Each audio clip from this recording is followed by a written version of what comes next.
3525 going down. Score 3525, sorry, good land 248 from 240 at 20 gust 31 knots. Good land 248 on 30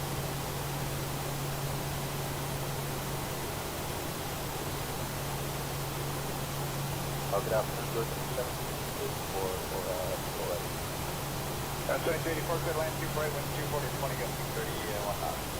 Good land from 11.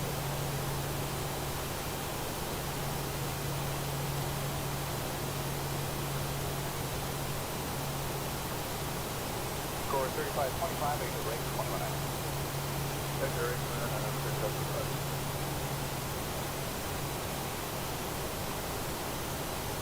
Adjust 534, for yeah, Just 534, South Air 1, Manual 240, 20 gust 30 to land, before rise. So that's to the full right. Yeah, 534.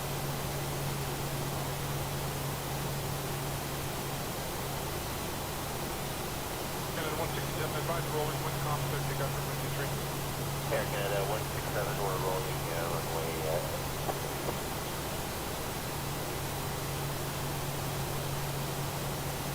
hello, West Jet 1207, correct inbound 24 left. Yankee 07 Tower, is comp, there's one 24 left. 24 left, West Jet 1207.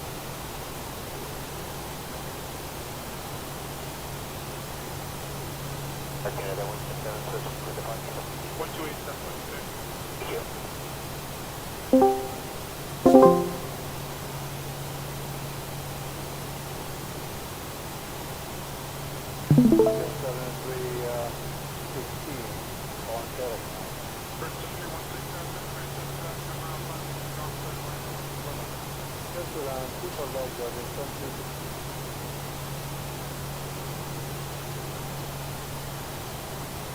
Tower, good afternoon, on hold 3469 on top duty.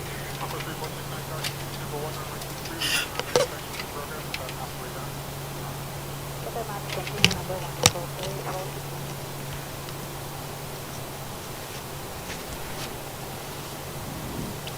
Tower is running at 67, for left. Runway 67, Tower, regional, air traffic, mile and a half, final wind comp, 30 line, runway 24 left. So that's 24 left, line traffic, 767. Okay, that looks good. And I do believe we're ready to go.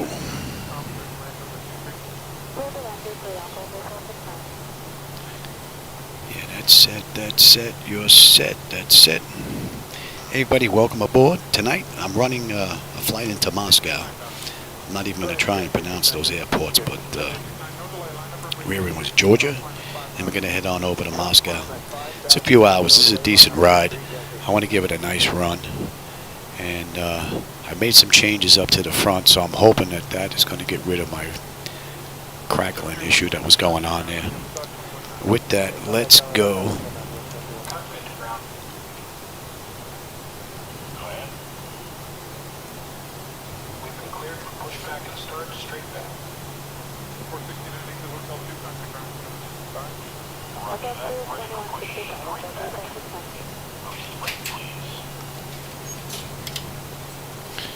Let's get that clock going.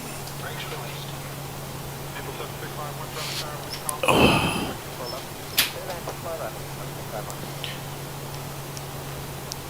I believe this is going to be my first time flying into Moscow. And we've got 3-1 left, so it's going to be a relatively short taxi.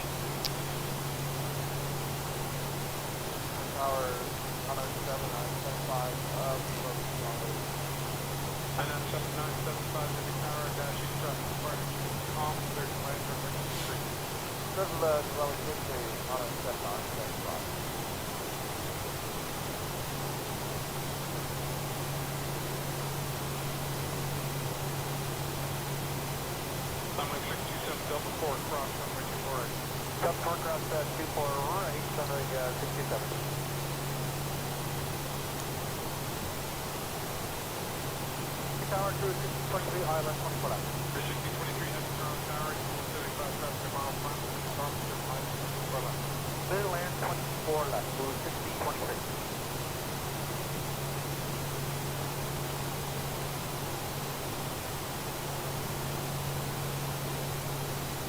Jazz 869, contact departure 1288. 28 Jazz 869. Guess I should have pushed back a little bit further. And we can get out of here though.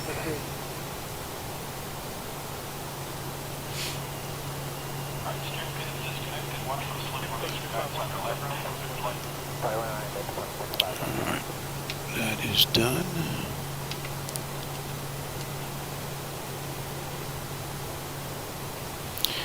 Give me you. And then 7975, roger, contact 12165. 121,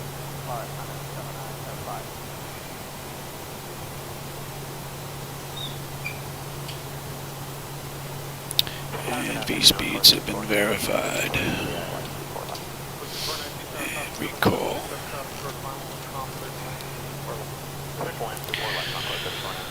And where are we here?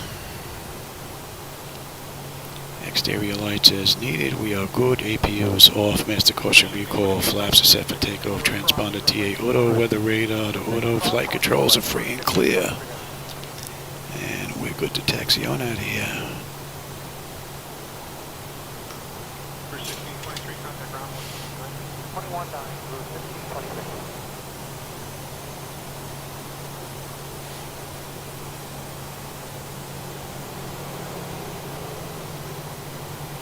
Kind of 453, let's just pull up.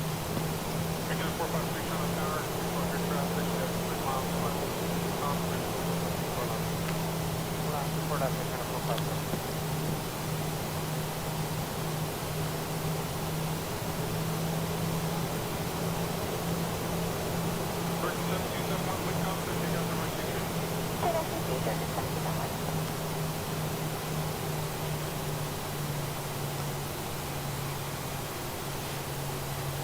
Encore 3526, tower stop clock 5,000 feet, and line up for emergency train.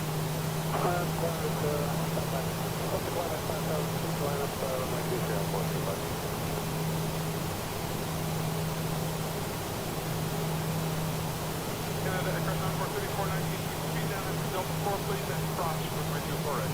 How about Delta 4 cross 24 right now for 3419?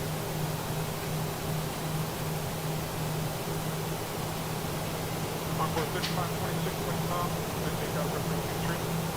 Take out only 23, Encore So today's flight is 1,123 miles in total. We have a pretty good run today. One of the longer ones. Don't usually do these that often. But Saturday night. The flight deck has been behaving nicely, and it looks like I got rid of that flicker in the front. So far so good. And this should be a good test. Hopefully I'll be done around 10:30, 11 o'clock p.m. my time.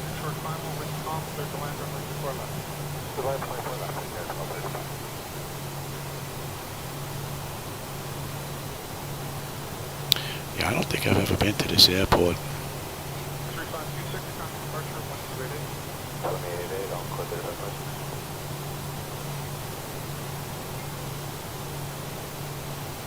Canada 453, Delta 4, cross for emergency 4 right. 4 cross 24 right at 453.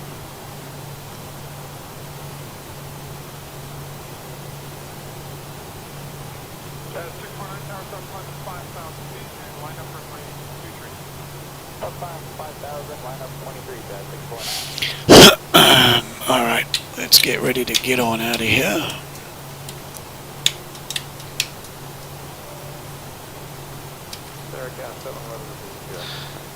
You, oh, not yet. Give me you, give me you. Attendance, exterior lights, engine start selectors to continuous. Auto throttles on, transponder TA auto, and pocket brake release 40%, and we're gone. And let's swap out that chart. Lower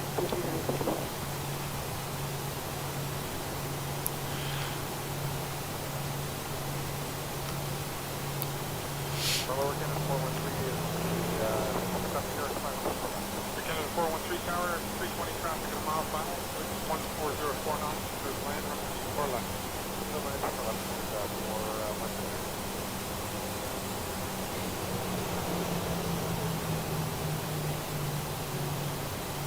Canada 1235, traffic ground, 21 okay.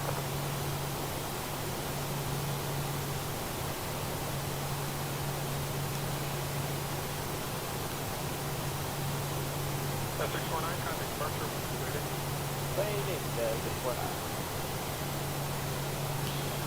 All right, 40%.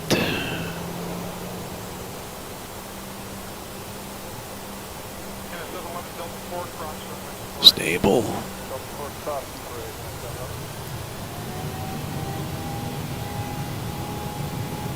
Thrust is set. Airspeed's active. That's 675 tower, initial 0 degrees, line up for Check. Throttle hold. Southwest at 512, you're good now for 4 left. Push it 512 tower, 321 traffic, short line, 1 minute, contact line, 4 left.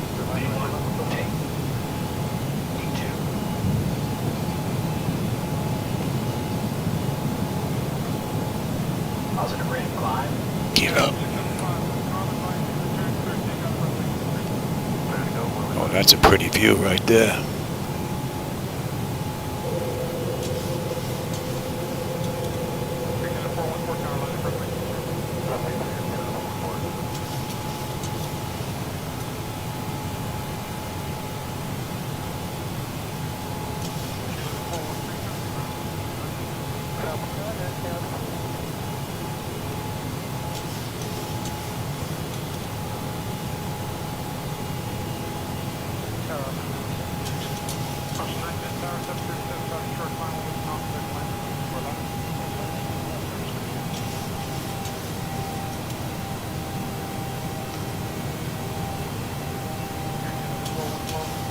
Wonderfully beautiful.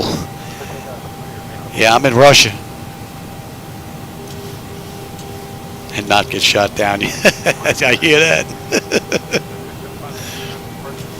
That's an amazing view.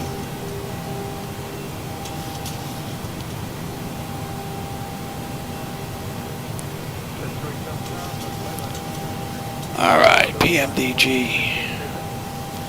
You can have it.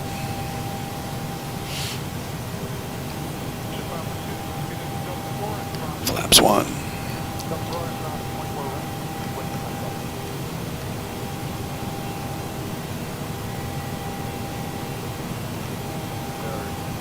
And flaps up. Canada 102, winds calm, clear to land runway 23.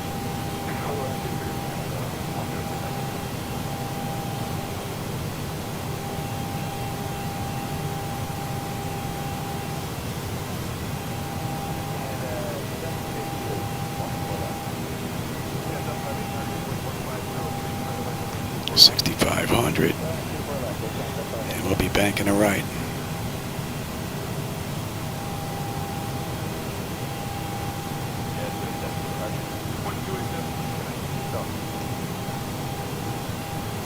And that's 6,500.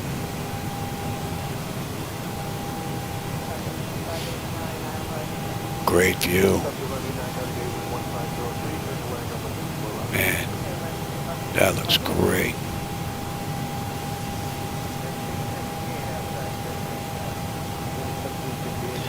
That looks great.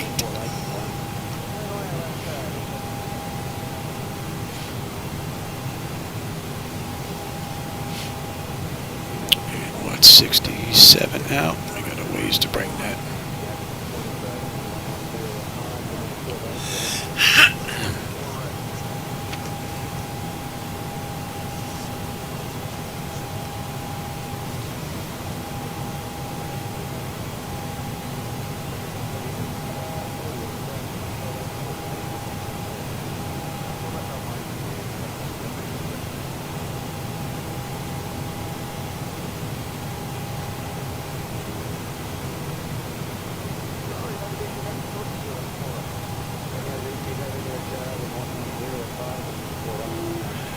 Passing clouds look great with the ground below it.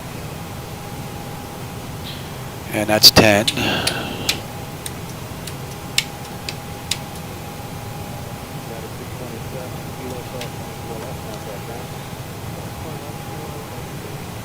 And we're looking good, 7-7. And we need to be above 17 by Kufan. So we're at 10 and change right now, so we're looking pretty good.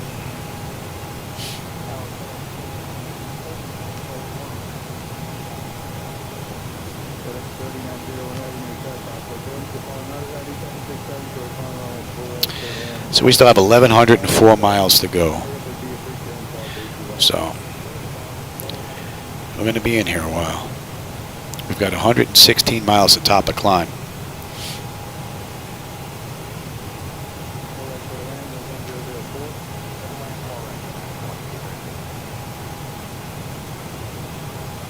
I found this flight on FlightAware.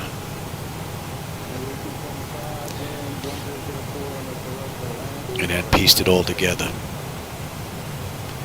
Because what Navigraph gave me didn't match what they had online. So I had to go in there and edit this one.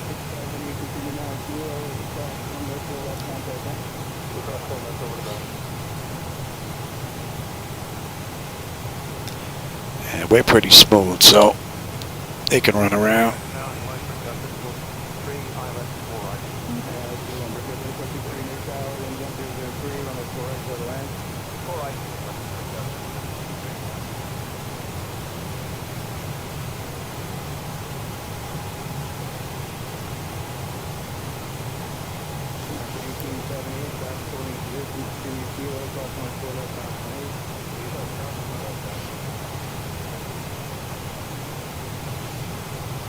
A little thick out there. At least we're above it.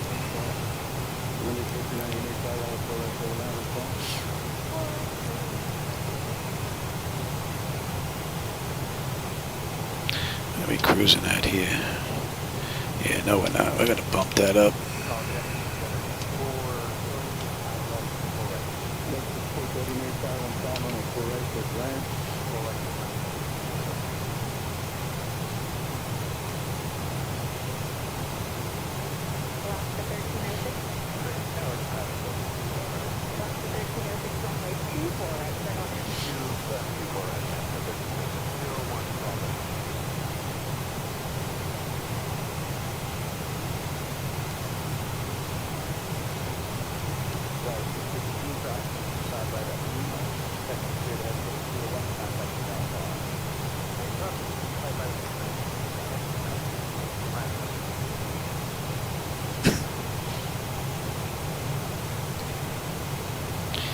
And we need to be above 17 at Kufan. We're above 17 now.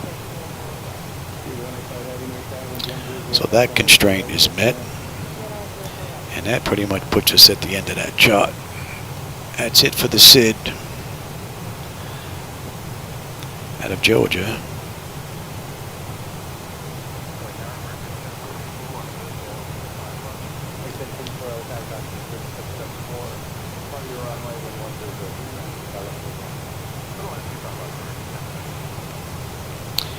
Local pressure, or standard pressure that is. What do we have? 18 altimeters and monitor. Yep.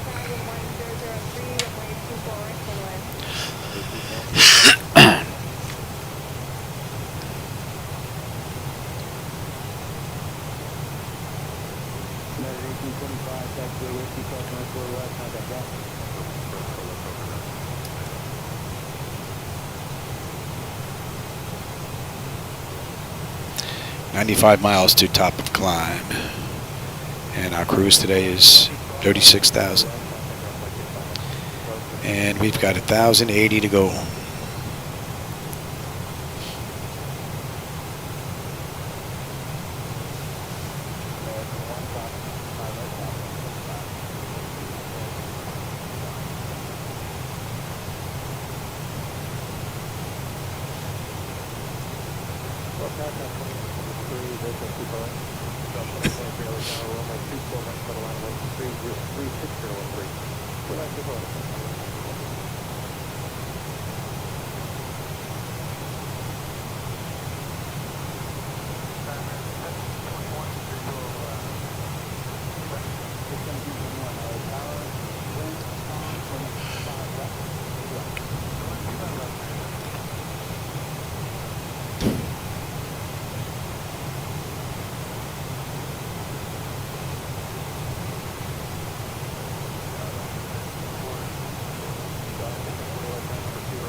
I flew a few of them using the 737, and then I would just look over my flight deck at the 3D one, but really nothing.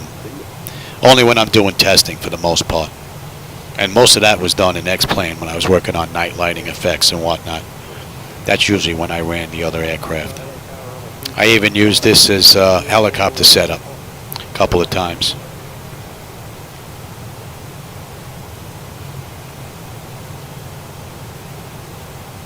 But usually when I'm in here running flights from point A to point B, it's usually in the 738.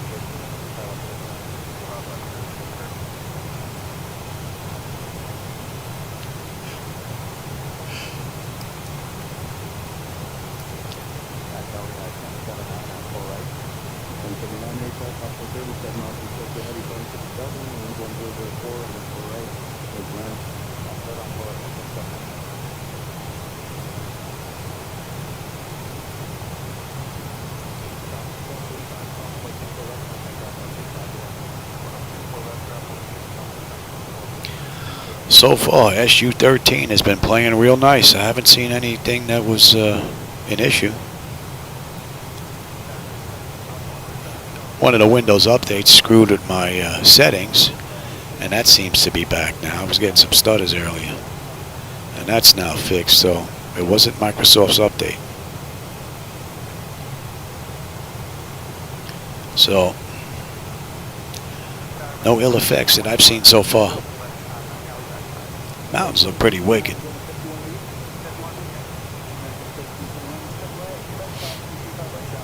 Hey, jet driver, how's it going? It's my second flight of the day. I ran one earlier. Had something to eat, and I figured I'd come back and run another one. And figured it's in Saturday night, really not doing anything. The wife's watching television.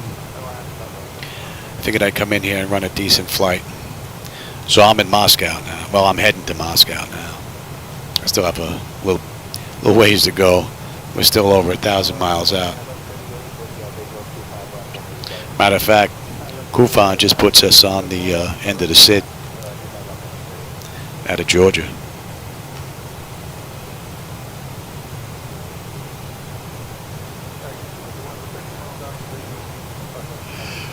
And the fuel at Kufan should be 19.7, and yeah, we're at 19.7. Looking good. 42. Oh, that looks great.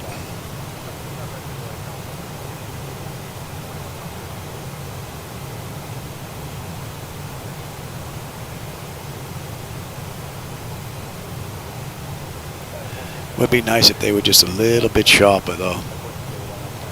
But they do look good. Not bad. Having a pretty good day. Getting a couple of flights in. The wife's happy. She's watching TV. Oh, yeah, I can't complain. I'm having a good day, man.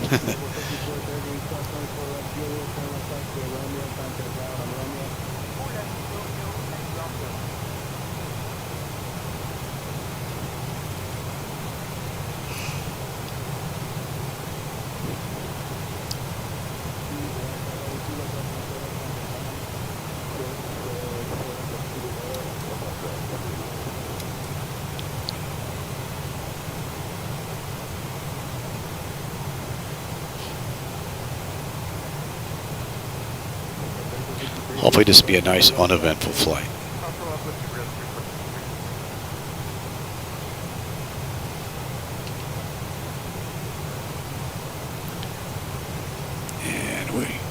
Yeah, I changed that.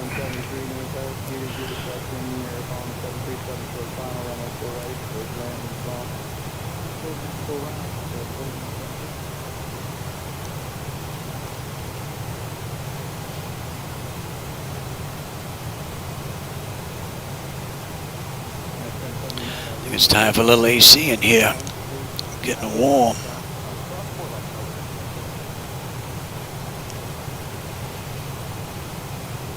Flight deck's been on all day.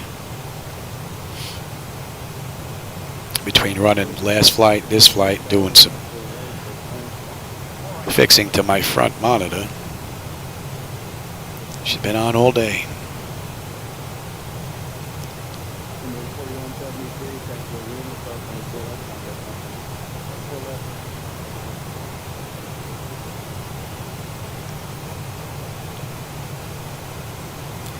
Top of climb at another 44 miles.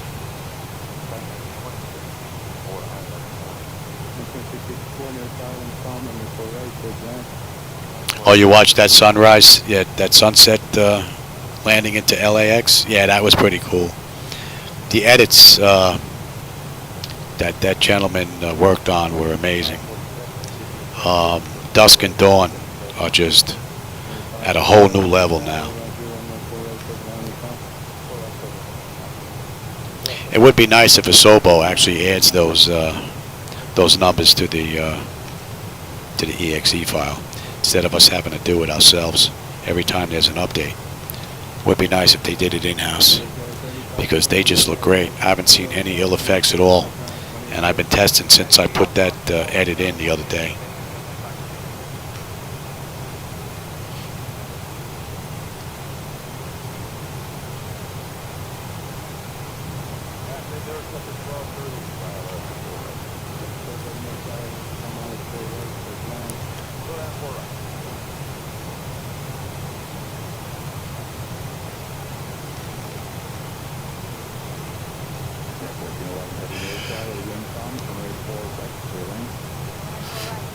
We should have 18.4 on the fuel at MKL.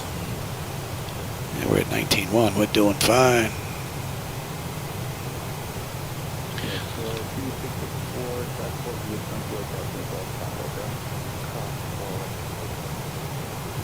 Yeah, I think because of that edit jet drive, I may be doing a lot more at, flights at dusk and dawn, getting into the airports or departing, because it just looks so nice. Someone needs to come up with some type of script now that will actually hold a dusk time frame. Like if I pick 6:37 p.m., it'll go to 6:37:55 and then repeat the time back to 6:37 up to 55. So you can fly around for about an hour or two and just check out the dusk or dawn scenery. Could do that in X-Plane 12. It was amazing with a Lewis script. And it really made the approaches coming into some of these airports where you get to take your time, and the dust setting just stayed there. It was great. Don't know if that's possible with this sim. It might be.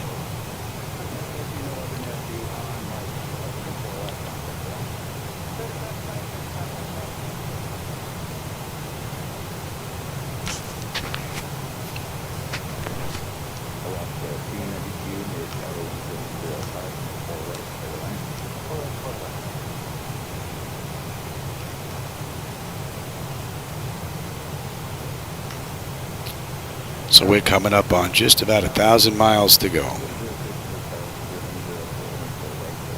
20 miles, top of climb. We got 1,001 miles.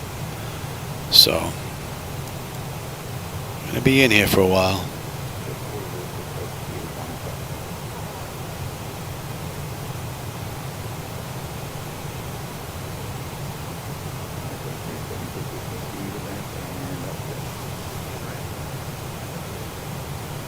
Yeah, I would imagine. Even this aircraft doesn't like to slow down. She likes to glide.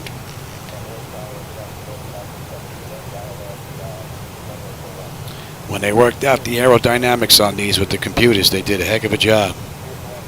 Because she wants to stay in the air.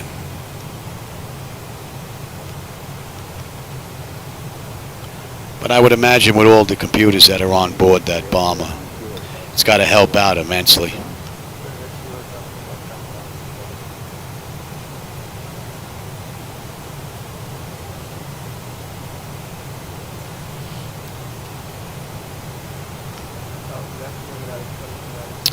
That's definitely in range now.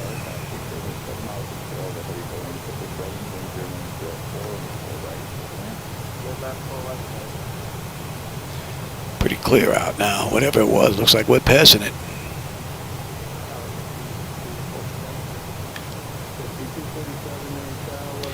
The coast down there looks pretty cool.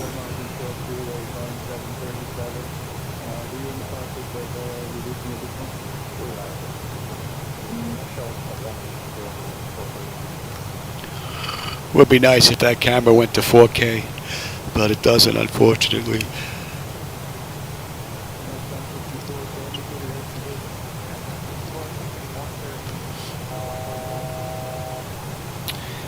And that basically puts us at cruise.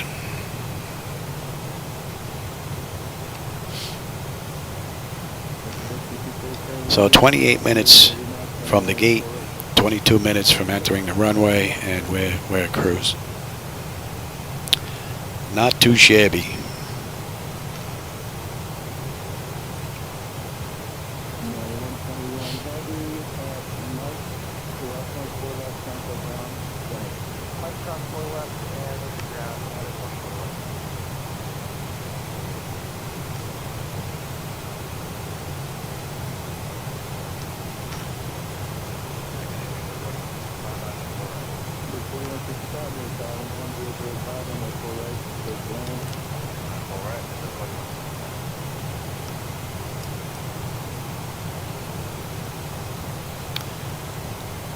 I said we should have on the fuel, right?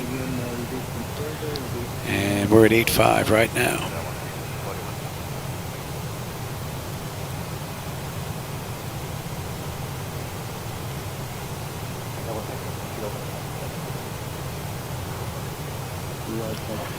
And that puts us at 36,000. And we've got 747 to go for top of descent.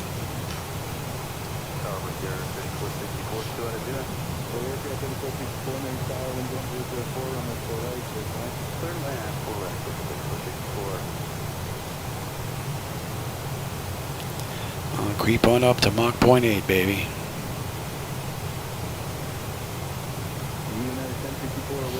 Get in a little bit quicker.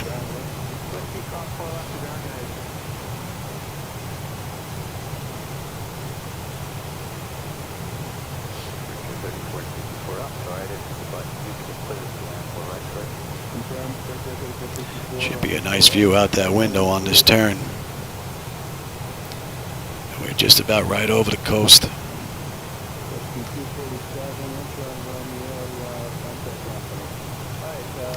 That's Mach 0.8. And we're booking.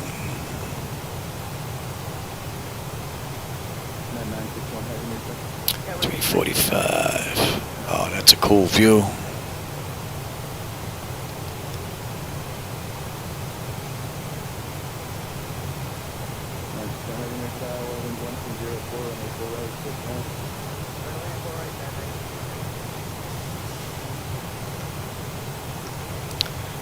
It is set for 30, yes. Seems like it begins a turn, realizes it's just a touch late, and then kind of corrects rather quickly. I wonder if that's one of the aileron edits that are in. I'm going to have to go take a look at that. Because it seems to have done it on every turn. That looks great. Contact ground, sorry about that.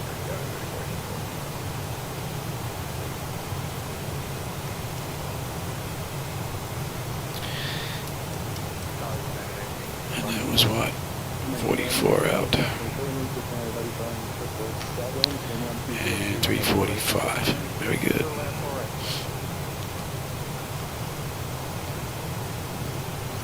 So we're under 1,000 miles to go. 958. 728 to top of descent. So we've got, yeah, we got a ways to go. About an hour and a half.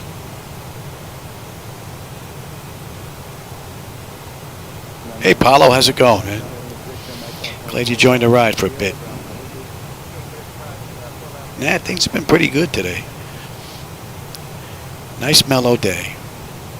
My wife's having dinner by herself. She don't mind. She's watching her Hallmark channel. She's happy. I'm getting my second flight of the day in. My breathing's been pretty good, so it's been a great day. Got a ways to go before we get into Moscow, though.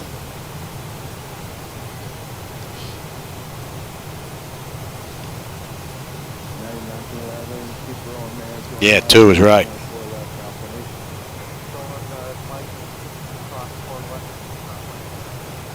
That should be in range.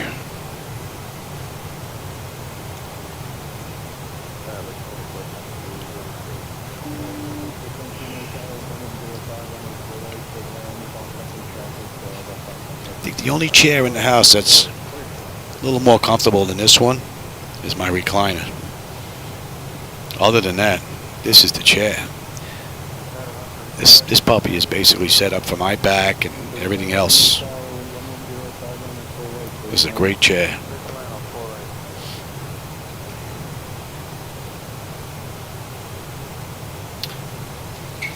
Yeah, how about we chill a little bit here? We got a ways to go.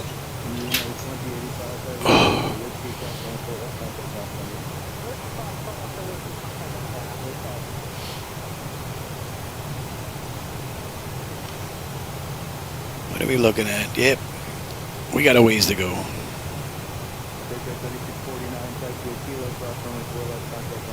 Oh, she's reading a book. That's not bad. That's all right. As long as they're leaving us alone. And they didn't get into any trouble.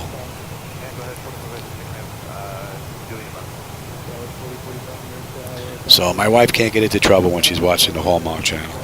I imagine your wife can't get into trouble reading a book either. So unless it's one of those self-help husband books, you know, then that could be a problem. You gotta hide those books.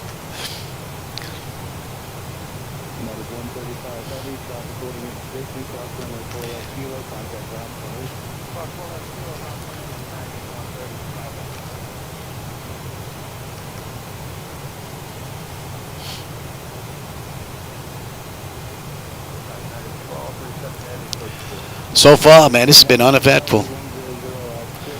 From cold and dark all the way up to cruise. And this has been beautiful.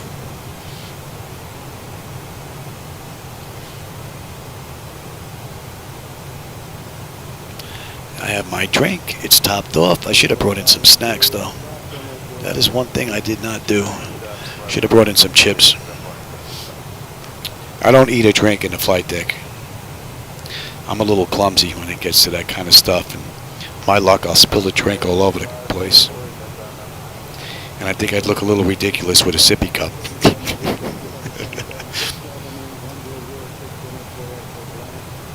Guess I could get one with a little airplane on it.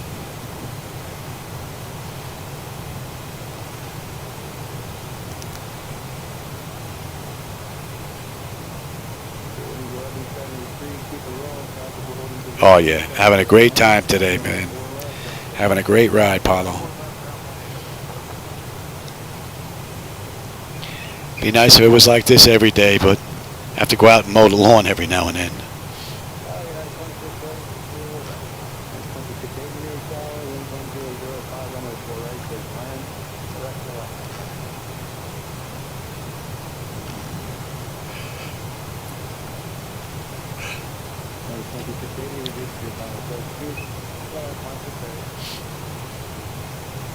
And we're looking at 54 next, and 345 the same. Perfect.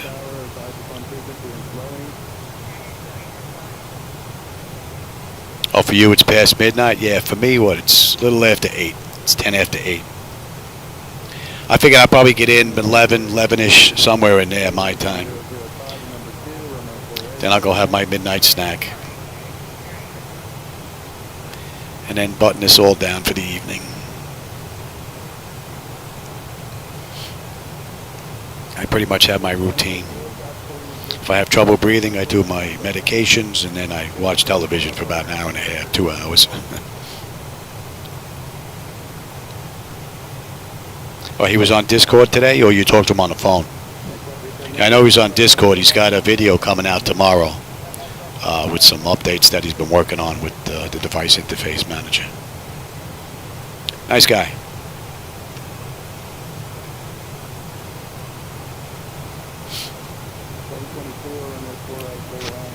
Matter of fact, it's probably real late his time. 4 o'clock in the morning, I think.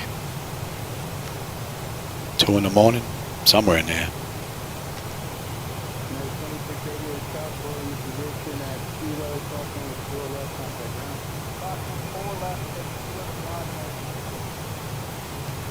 Yeah, it's amazing the amount of hours he puts into that coding stuff. I don't know how he does it either.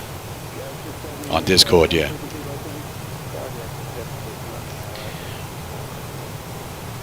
I put together 2 back-to-back flights on SimBrief trying to gather all the data, and my eyes are going crooked. How he does that coding for hours on end is beyond me.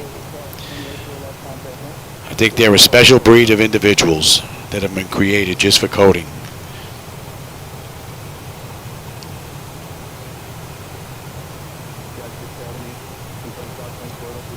Guitar, we should have 17.2 on the fuel. We're 17.7. We're looking pretty good.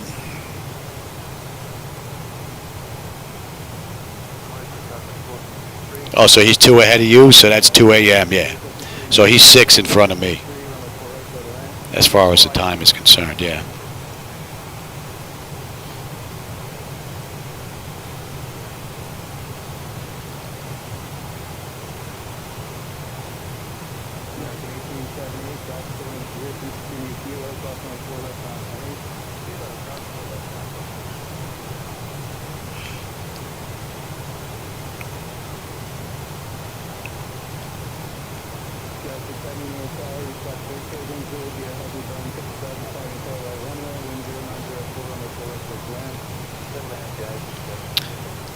And that's 900 miles to Moscow.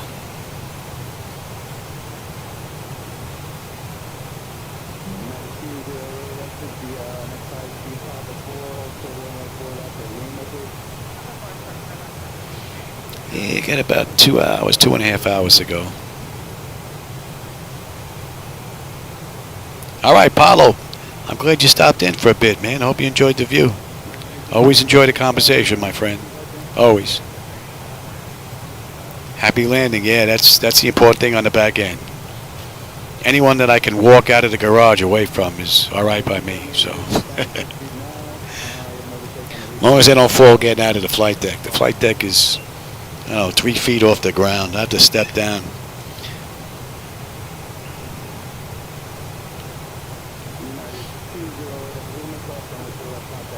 Well, have a good night, and I will definitely try and stay healthy, my friend.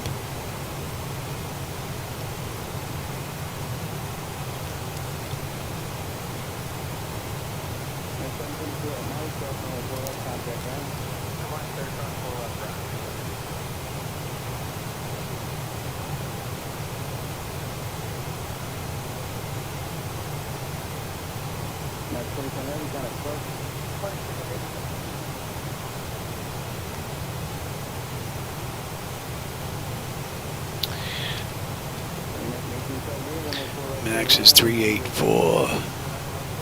And we could go up to 38. But we're pretty good right here.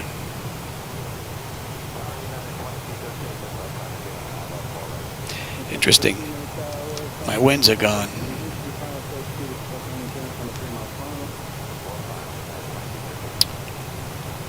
I wonder if that's an issue with 13.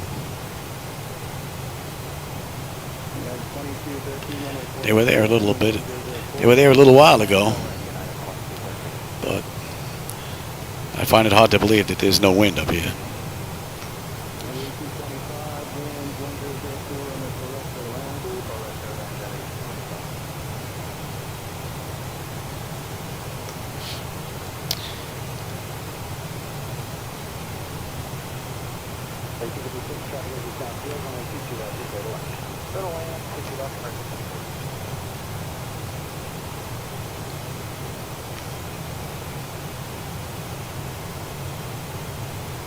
And I think that's enough AC for now.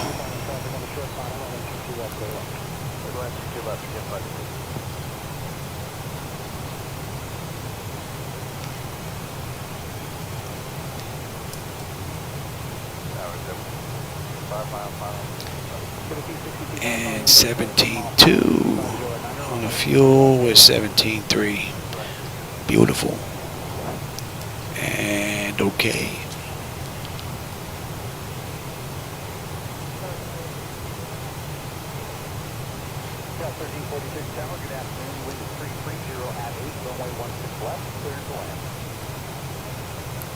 No, Sean.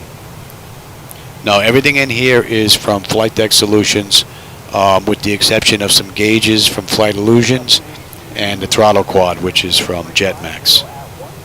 Although I really can't say that anymore because I've changed the controller board in here and the parts and everything. So, but yeah, nothing in here is from CP Flight though. I'm saving my dollars. I'm hoping someday I can get a Flight Deck Solutions motorized throttle quad to replace this one. Would be nice. That would be the ultimate edition for my baby.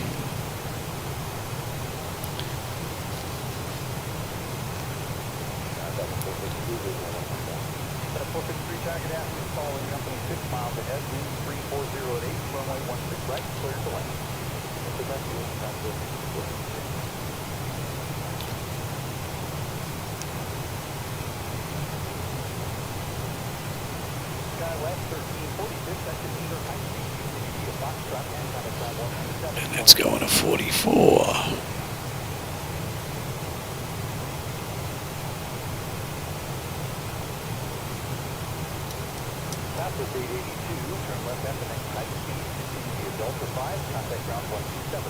Actually, that should be in range.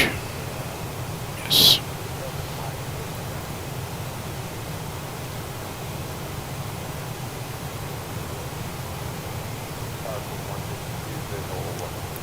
Man, there's nothing out there but some haze. No clouds.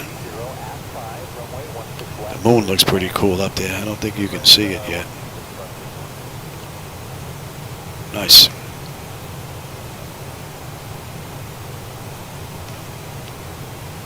And where are we? 6:30, the top of descent.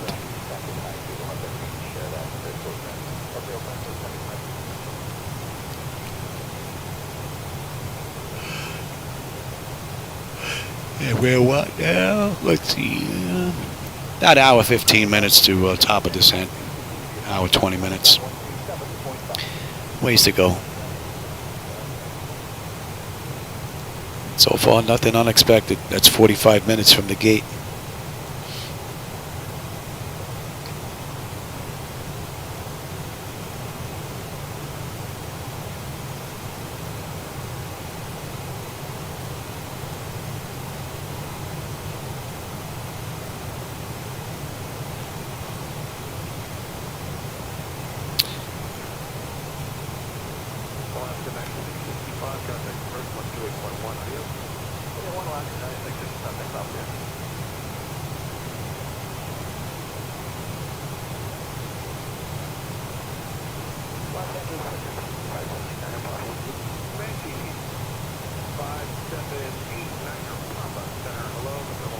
Oh, we have a bit of ways to go, Robert. I've got 850 miles to Moscow. I still have another 620 miles at top of descent. So we just passed Gornu, and that was at 426. We got top of descent at 546. So you're looking at an hour and 20 minutes and a little less than that to top of descent. So got a ways to go.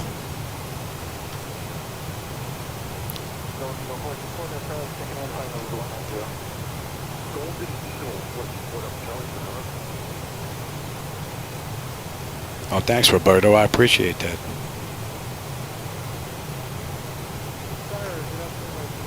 Company in Canada put this together for me.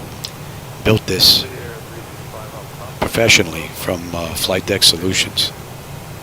And their IT actually came down here from Canada down to Florida. And he, myself, and a friend of mine, Mr. G, who has his own flight deck, put this together in a week.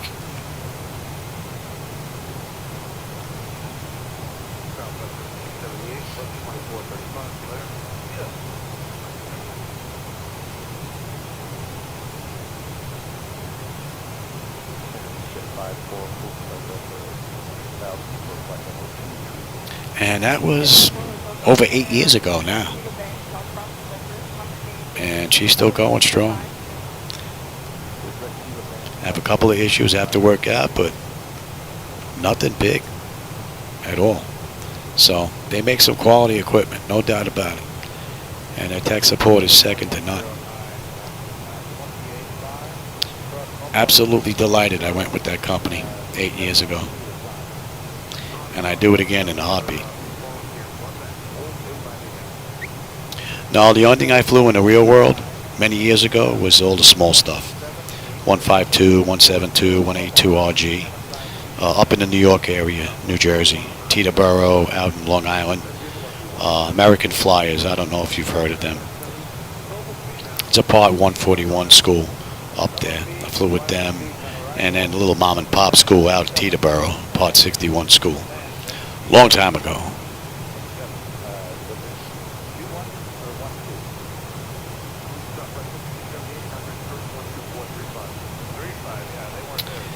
And going to 16.8, 16.8, right on the money. Right on the money. And we've got under 600 miles at top of descent. 599. Yeah, Roberto, I appreciate it. I'm glad you stopped by. I'll be here. I may get up and get a drink every now and then. I may even grab some chips. Because if I ring that button and call for my wife, she'll come in here and break my finger.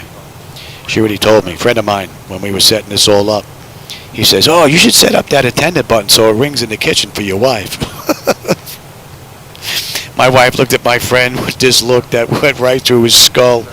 She said, he pushes that button for me in the kitchen, I'll break his finger.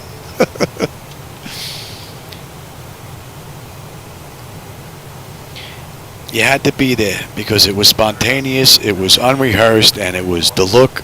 It was just, the whole package was just amazing.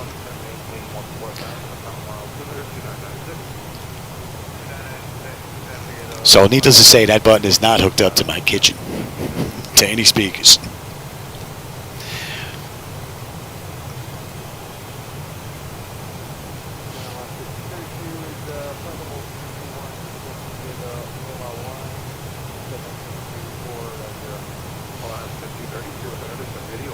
I'm hoping I have enough life in this iPad for this ride. I got it charged up as much as I can, but in order for me to give you that moving map display, I have to unplug my iPad and plug it into the computer and use the iPad as an additional screen using the Duet program that allows me to slide that program over to here. The unfortunate thing is that it doesn't charge, so that's only going to last as long as the battery, and then you'll still get it, the screen, but I won't be able to get any charts, and I won't be able to see anything on my end. So hopefully there's enough juice in that battery to make the full run. It was close to 100% when I started, though.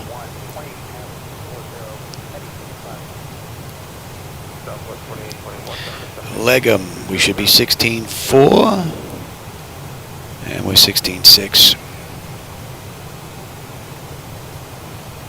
Fuel is not a problem right now.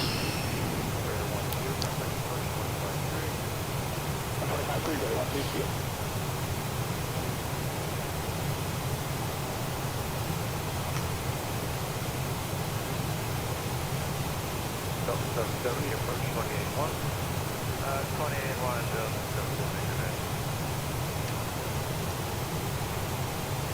71 Yeah, she must be enjoying her Hallmark channel because she hasn't been in here at all. Usually she comes in every now and then to check on me. But when she gets involved in one of those new Hallmark movies, forget it. I could be out here choking. She'll find me stiff later on.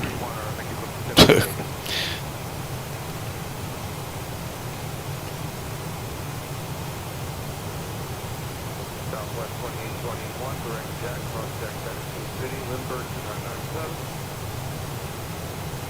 Jack, Jack, Jack 10,000, clear. I'm sorry, Jack 10,000.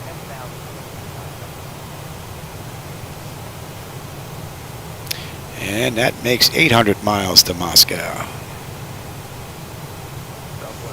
4109, contact 2435. 2435, Southern 2109. And once we hit Legum and another 8 miles, that'll put us 2 hours out of Moscow.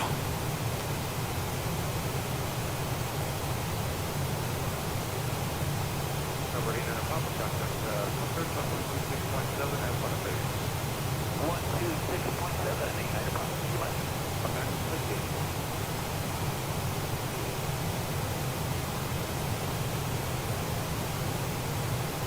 6.4 and 6.4 on the fuel. 232 euro, descending beautiful PF. And that's 2 hours.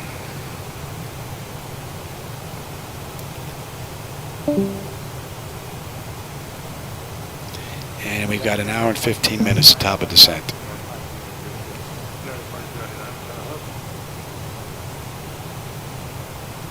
And we're still on 4.4. It's been a great ride. Uneventful, unobstructed. It's a pretty cool company. Along for the ride.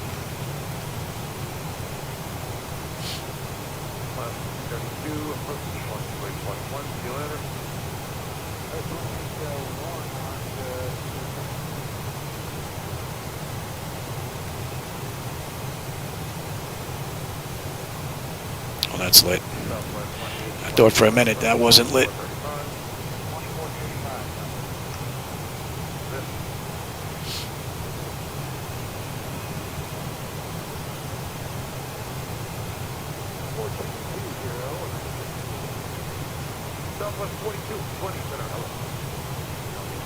Was that Detroit? I could run one. I believe that's DTW. That's Detroit, I think. If you got a flight to and from, just put the ICAOs in there. I'll take a look. Maybe I'll run it tomorrow. Because I don't plan on going anywhere until I actually look at the flight aware map and start looking around, and then something catches my eye, and then I start working from there. But if you got something, just put the departure and arrival in there, and I'll take a look.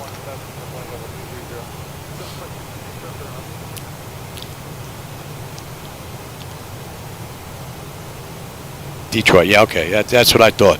Oh, and there she is.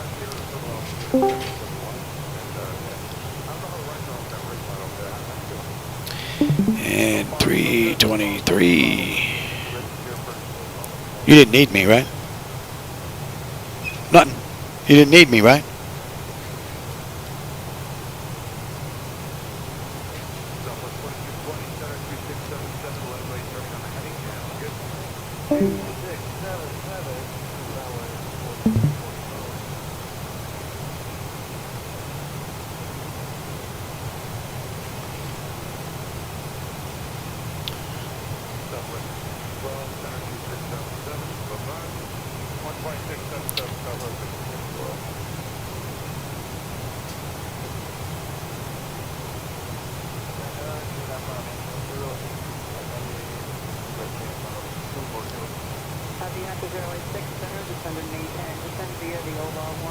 In builds, yeah. Yeah, I haven't even looked at scenery for 2020 yet.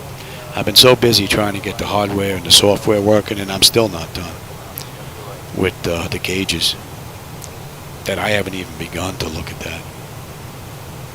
I can only imagine what's going to end up coming from 2024. Flight simulation has gone to a whole new level this last go-around, that's for sure. And the software has finally caught up with the hardware. Or the hardware has finally caught up with the software, however you want to look at it, where it's actually being utilized to a decent extent now. Those just getting into flight simulation just now that are young, man, oh, you're in for a treat. You don't know the pain and suffering we went through way back when. That was before the internet. Back in the 1980s. That's when Bruce Otwick was the big man. He's the guy that sold his flight sim stuff to Microsoft way back when. This was his brainchild. It's come a long way from those stick figures.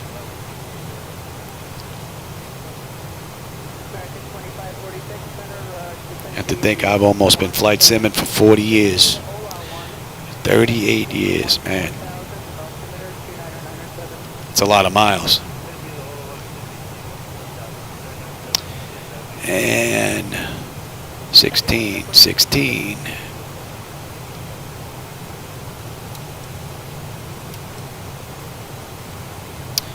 It is 326.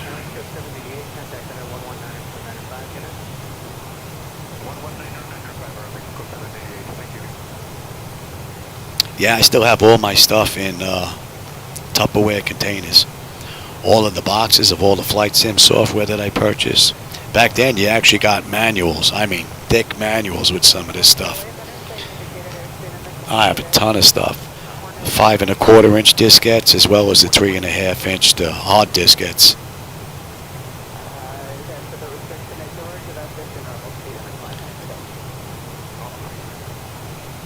Tracon and Apache 64, a whole ton of stuff.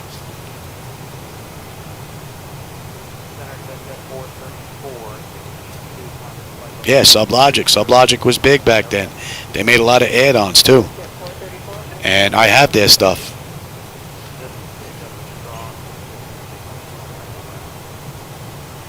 Matter of fact, is that book? Dawn, give me that Microsoft book right there.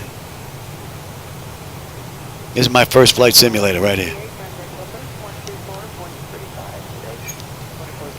My very first flight simulator. Oh, it's hard for me to tell if you can see that because there's a big time delay in the video down there. But that's my very first flight simulator. Stick figures, 4 colors. And if we look at the date that's on here, 1985 is the actual date. Copyright Bruce Otwick, 1982, 84, 85. So I missed the first 3 years of flight simulation, and then I got on board. And this was made for the Tandy 1000, 1200 HD, and 2000 computer from Radio Shack. Thanks, Dawn.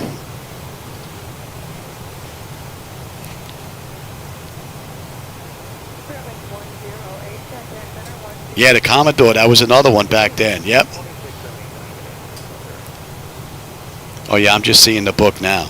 That's how long it takes to get here. That's a big time delay in the video.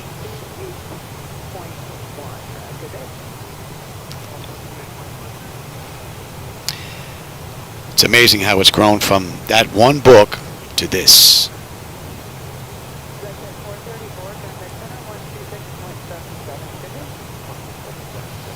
And that's just over an hour out of the gate. We're an hour and 1 minute.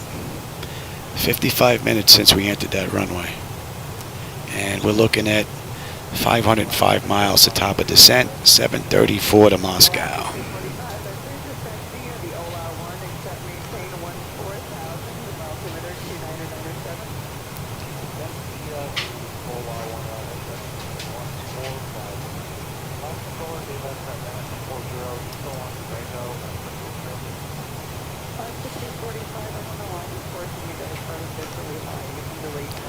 See you on the next run. My wife, she comes in, she stays for a few minutes, make sure I'm okay, and then back to her Hallmark channel. I don't know if you can get that moon now. It's up here in that upper right corner. It might just be out of your view, maybe. Unless my fat head's in the way. I don't know if you can. It might just be up outside of here.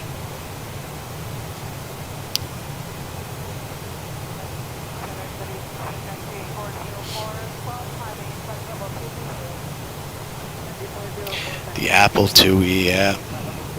I remember the first computer I purchased when I think I was 16 or 17 years old. I was working in a gas station. And I had a friend of mine that worked in Manhattan. And the company he worked for, they were going out of business. And they gave him like 5 computers.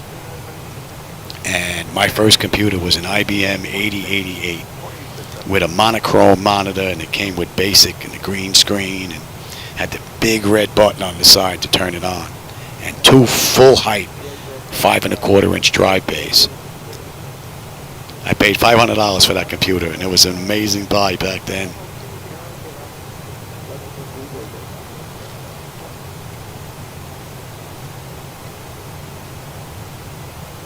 Had that computer for the longest time. And that was the first computer that ran that Microsoft software. And from there it just grew. I remember my first big expense on a computer was a 10X 386 computer back then, and I paid $3,000 for that computer.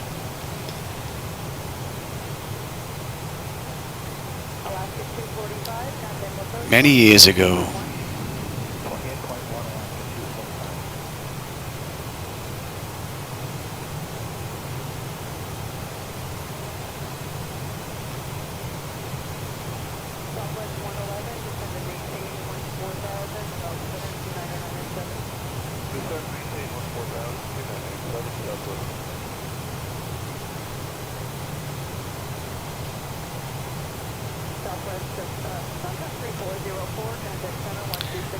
Oh, what are we looking at? We're still 712 miles out.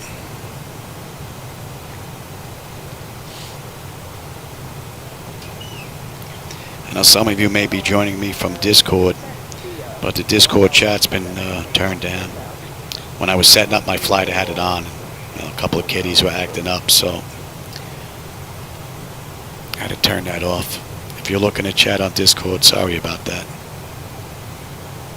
But if you're on Discord, you can always type a message on YouTube, and I'll see it and respond to you.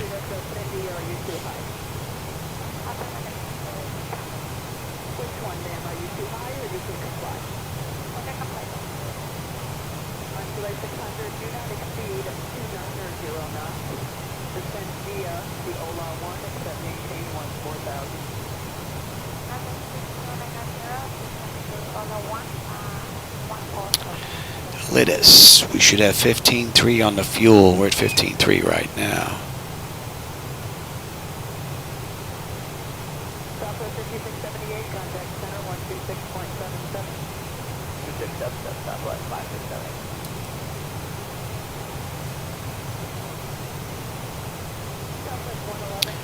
Right on the money.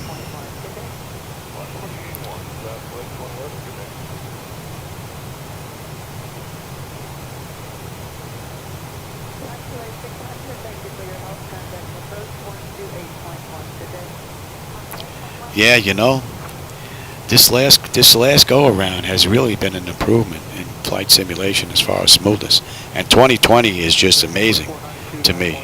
I'm running 7 monitors off of 1 computer right now. I'm running 3 75-inch screens at 4K, and I'm running 1, 2, 3, 4 monitors at 1080p. The only thing that the second computer is running are my 2 CDUs. And that's it. Everything else is running on 1 computer. And it's pretty smooth, like 90% of the time plus. So, yeah, I'm amazed. I don't know how they did it, but they definitely packaged a lot inside this little box, and it's been performing beautifully. When I run X-Plane 12, I run 5 computers. I run 1 computer for each monitor. I run 1 monitor for my glass screens, and I run 1 monitor as a server. So this is a huge plus forward, especially logistics wise, as computers need to be upgraded and video boards need to be replaced and whatnot. I only have to replace one computer compared to, well, at least 3, because I'm doing the 75-inch screen. So that's a big bundle of cash you get to save.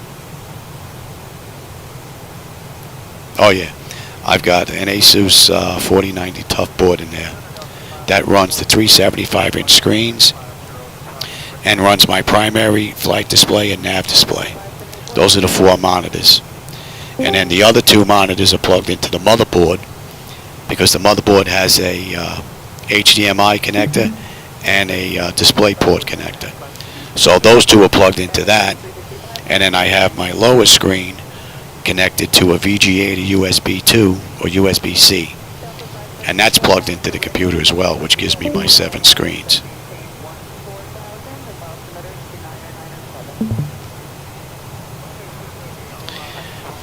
And it's subbed. We should be at 15.1. We're 15.1 right now. And we're 453 miles at top of descent. 682 to go.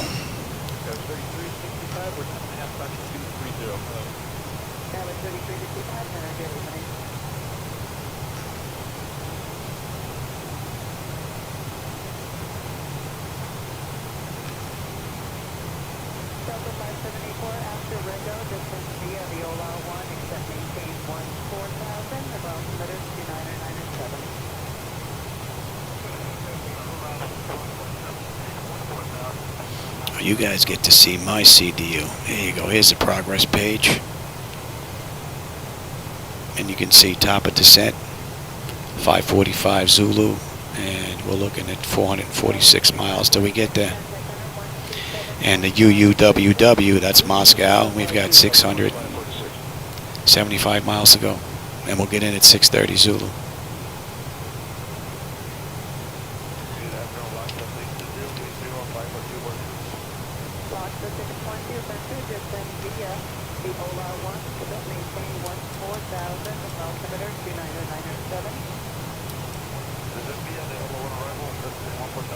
And 25 now.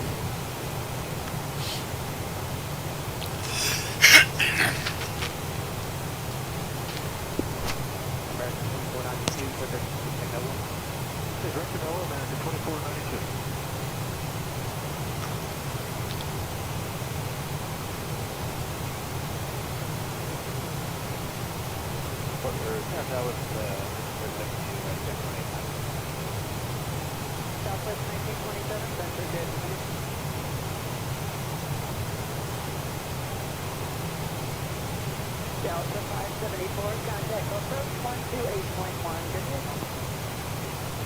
8.1, Delta 571. Don't know if you can see the moon just yet, or if the camera's going to pick it up. But it looks rather cool in the window right out there.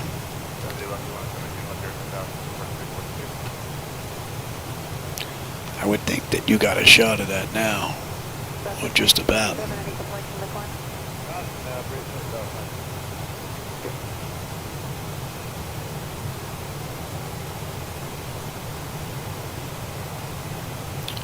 Me, basically I prefer hour and a half as far as my flights are concerned. Because by the time you get up to cruise, you have just enough time to start taking a look at your charts on the way down, and you're not sitting at cruise for hours and hours at a clip. This one I'm doing because it's a new update and I was having issues with that screen. So I just want to make sure that there's not going to be any problems. So if I can get this flight in going forward, usually my flights are well under this time limit, so I shouldn't have any problems with any crashes, lockups, blue screens, things like that, memory leaks. If there are any, there may not even be.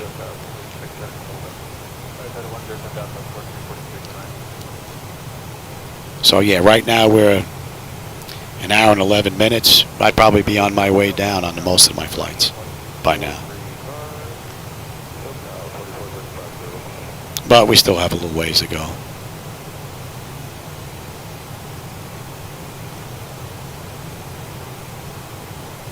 Mustang 8 Tango Yankee, contact approach 2435, your request, cadet. 2435, And the approach into Moscow is pretty cool. Southwest 43. So if you're not around because it's too late, come back and check out the approach tomorrow after it's been recorded, because it's a pretty cool ride coming into Moscow the way we're coming in. And we're coming in, down, around, up and over. It's going to be a pretty cool ride. I'm looking forward to it. I'm just hoping that we have a nice view. 350, that'll be your final. I never knew they had this approach into Moscow before, but this is pretty wild. Matter of fact, you know what? I'll bring up that chart right now. I'll show you what I'm talking about.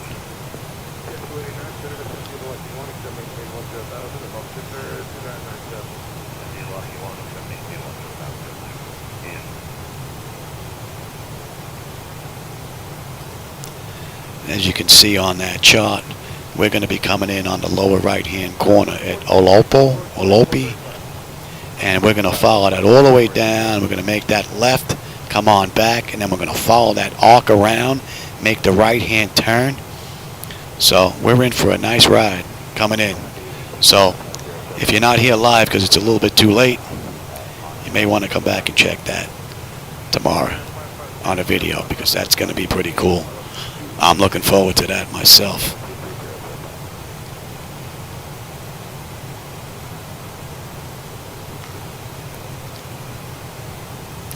That's definitely in range.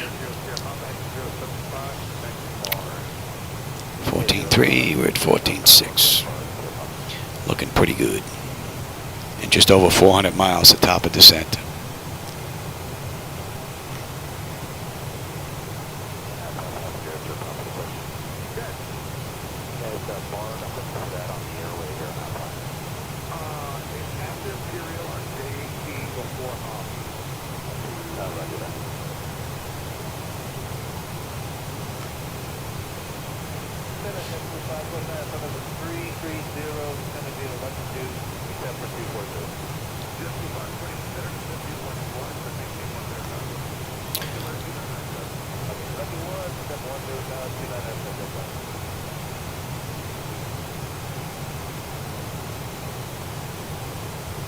Southwest 2021, direct high. Direct high. Southwest 2021. Yeah, about an hour, 40 minutes left.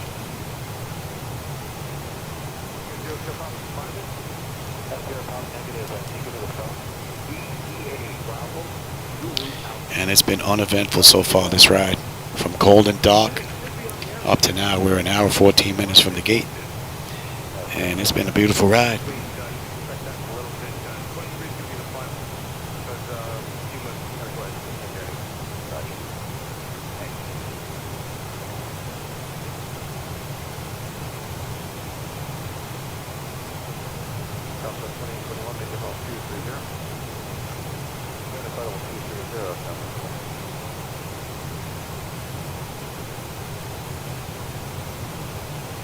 Southwest 2821, center 2677. 12677, Southwest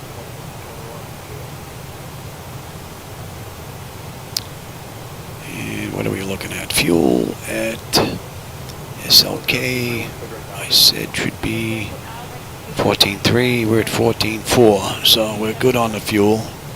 Got a nice little tailwind. Not much, but 16 knots pushing us. So the winds are back again. They were gone before. They disappeared completely. So I guess they do get no winds up here every now and then. I would think it would always be registering something at 36,000 feet, but apparently not.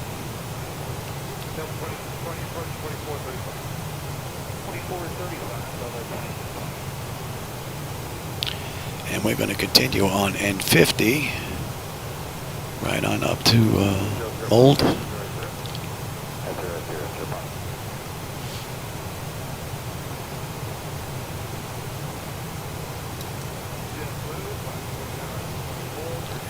13.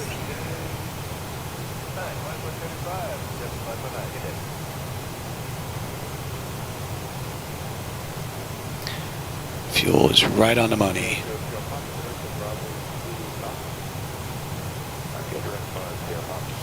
And we are 2 minutes shy of an hour at the top of descent. Nice view.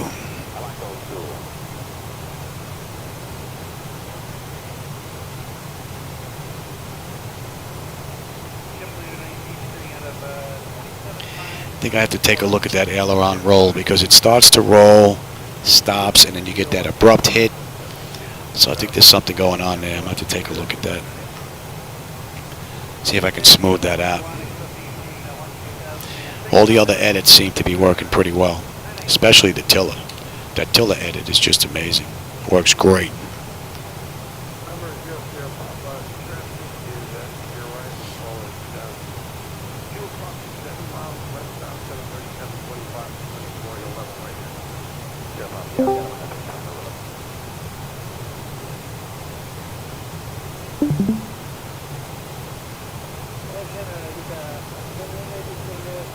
Right.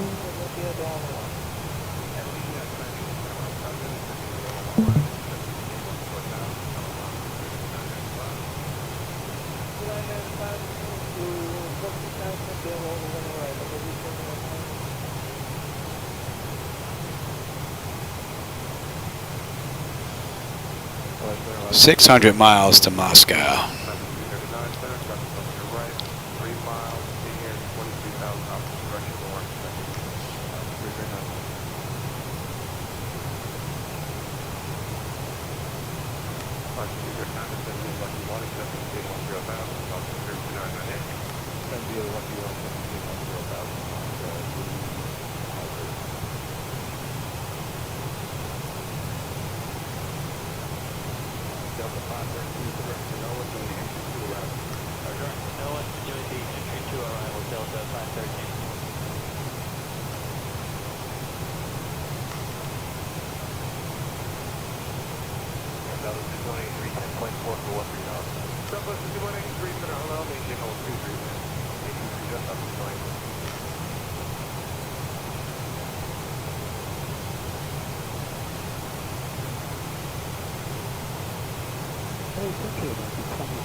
$13.9 on the fuel at Molded.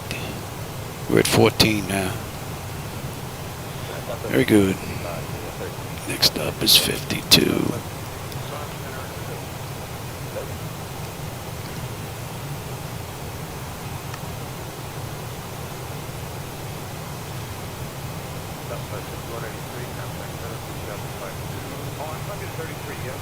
No, I'm basically just in the 800. That's it. The PMDG 800 is the one that I purchased from them. So that's pretty much what I'm in. Which represents the flight deck that I put together way back when. 311.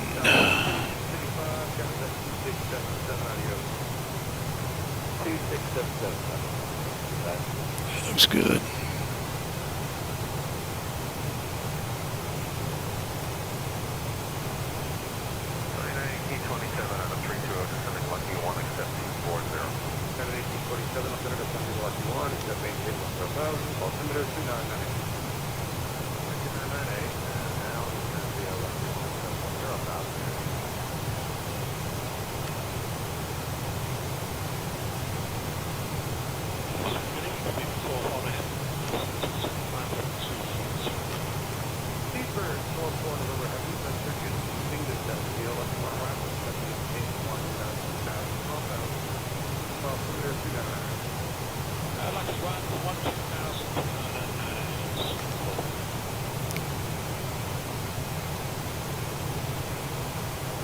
United 987, contact center 132.42.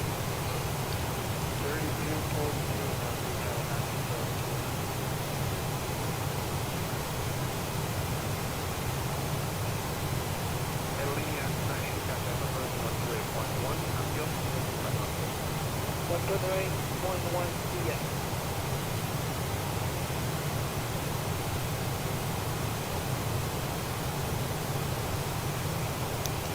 Well, usually what I'll do is I find my routes on FlightAware. Any route that's, well, I pretty much can fly any route. It really doesn't matter. But usually what I'll look for the 737 routes and the A320 routes, A321, those type routes. If those routes are run in the real world, I'll usually grab those if they're an hour and a half. If I want to go to and from a place and it doesn't exist in the real world as far as FlightAware, then I'll just make up a charter flight.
Oh, baby, we get in there at...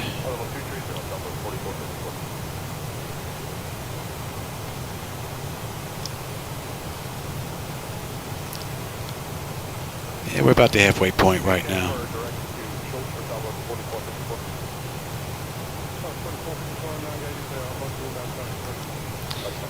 What do we have? 319 to top of descent, 550 to go. United 2074, maintain 3009. 2074.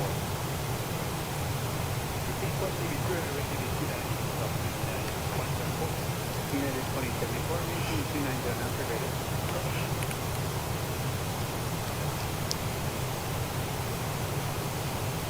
Connected, units up with 3341, 321, 1 arrival. 764. Oh, 3341 is going to run.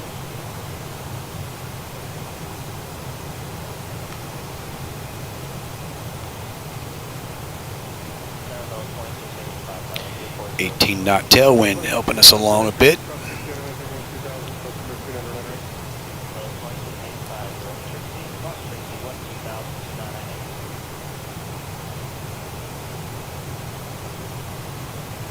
And we'll get in. Yeah.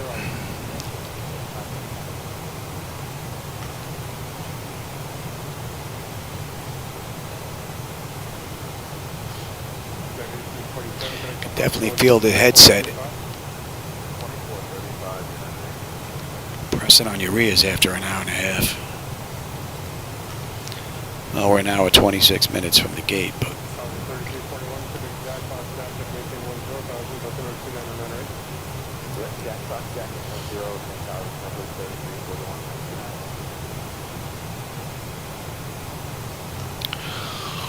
oh, Bobby, 15.3, we're at 15.4. Fuel's looking good.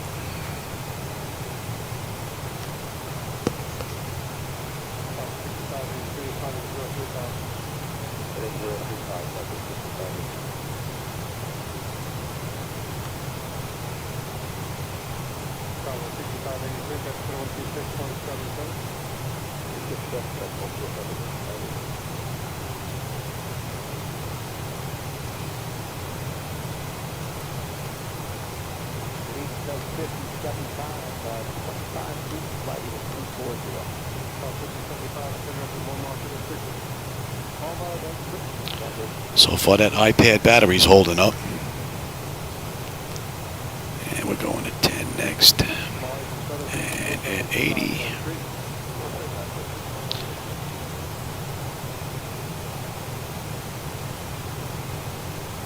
American 43, contact center 133.2.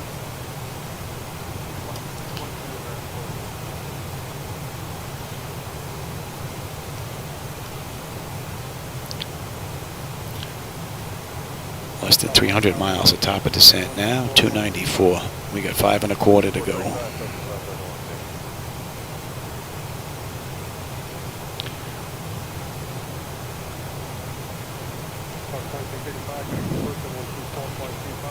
And it's been a beautiful ride.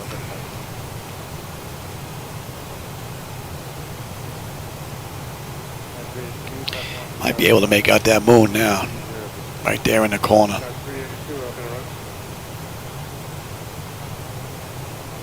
I can't tell looking at that small screen down here on the left. But if the camera's picking it up, you're going to see it right there. That should be in range now.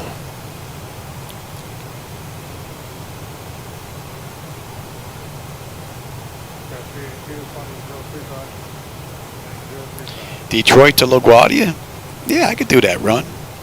We can come up the west side of Manhattan. We'll come up the water and bank that right-hand turn if they're using that runway. Oh, you can get the moon now? Yeah, oh, that's cool. And if they're not using that runway and they're using, was it 4? Then basically the approach is right over my old home where I used to live in Brooklyn. They used to come right over the house on the way into LaGuardia. Yeah, I can run that flight. Detroit to LaGuardia. Yeah.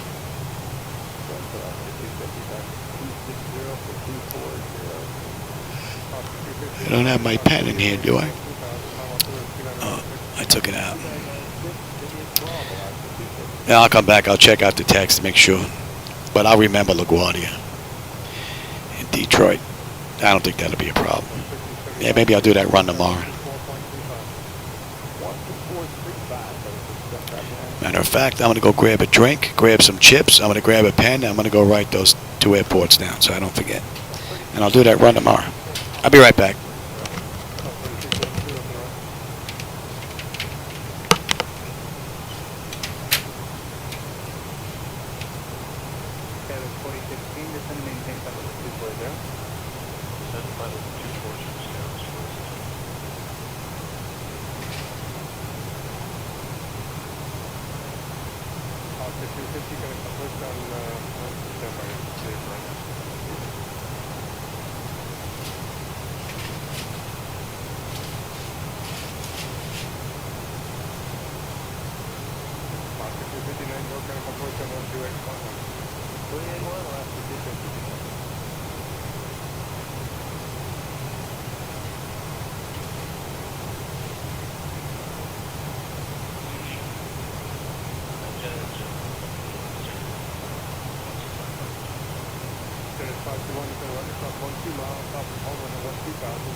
Get a few chips and some soda.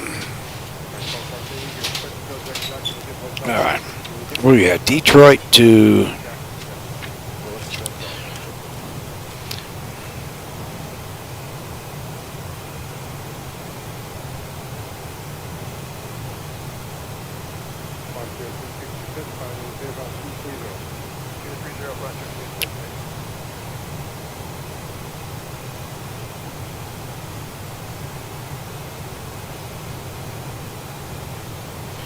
all right, Detroit to LaGuardia.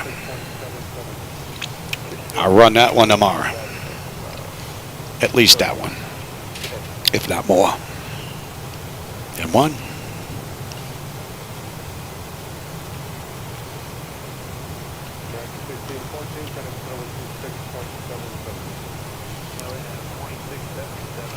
Under 300 miles at top of descent.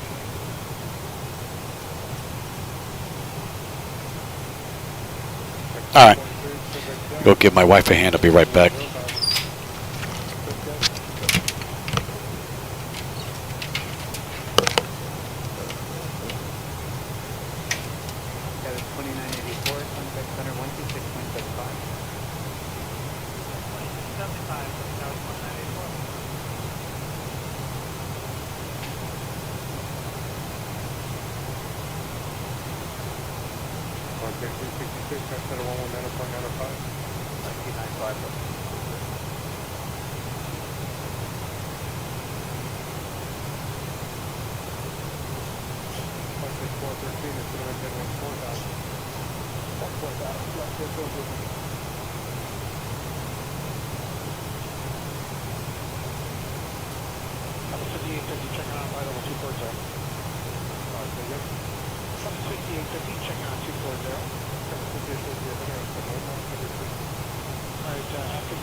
I have a half a dozen cats in the house, and a couple of them are going a little crazy.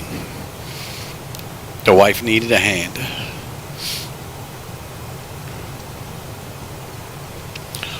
All right, that is definitely in view. 309. 230 miles at top of descent. And we've got 462 to go.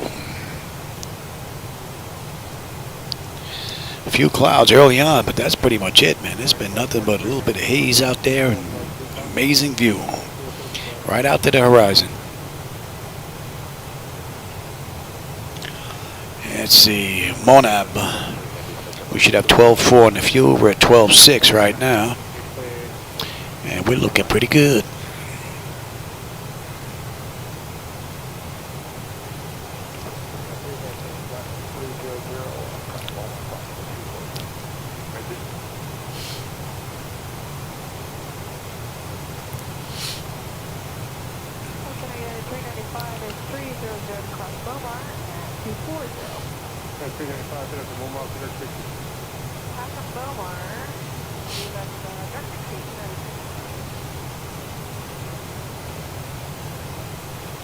So that's an hour and a half since we left the runway.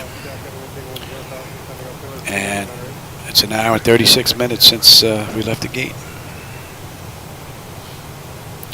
We've got 221 to top of descent.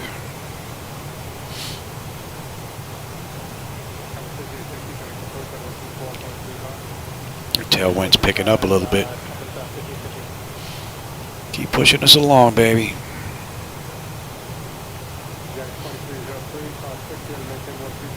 83 next. 16.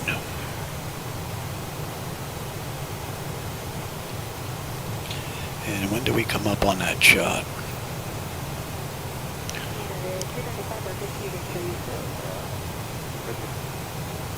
Alope. I do believe we have a ways to go.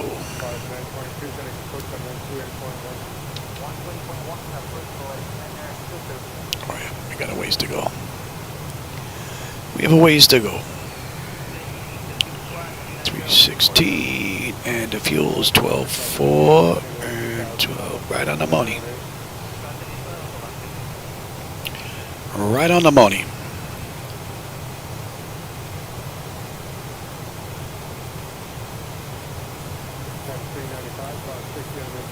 No, wonderfully beautiful. No, not professionally. No.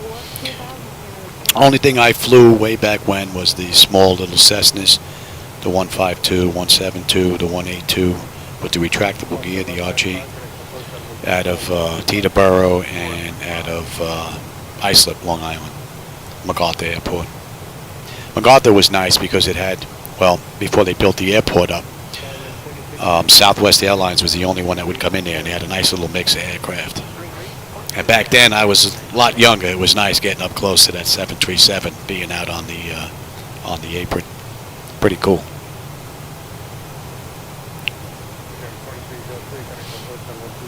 Then I met my wife, and then the flying stopped.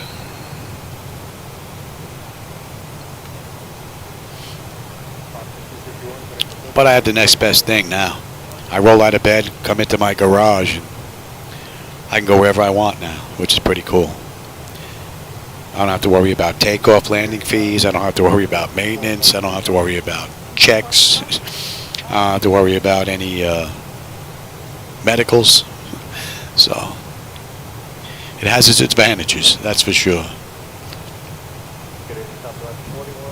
And this bad boy comes with a reset button, unlike the real deal. Don't need you up.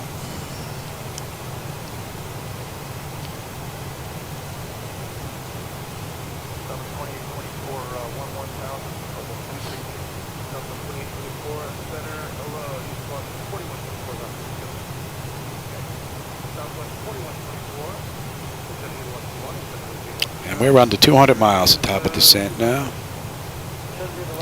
427 to go.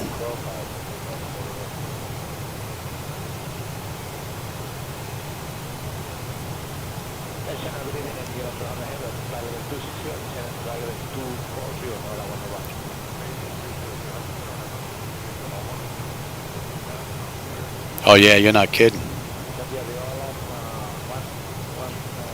Yeah, add that to the collection. The fuel prices, oh yeah.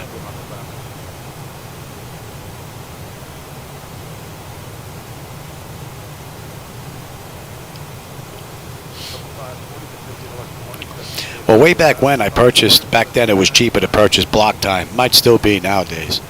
And I purchased a whole bunch of block time. I think I put down, back then it was a lot of money. I put down like 15 grand. And I purchased a whole bunch of block time.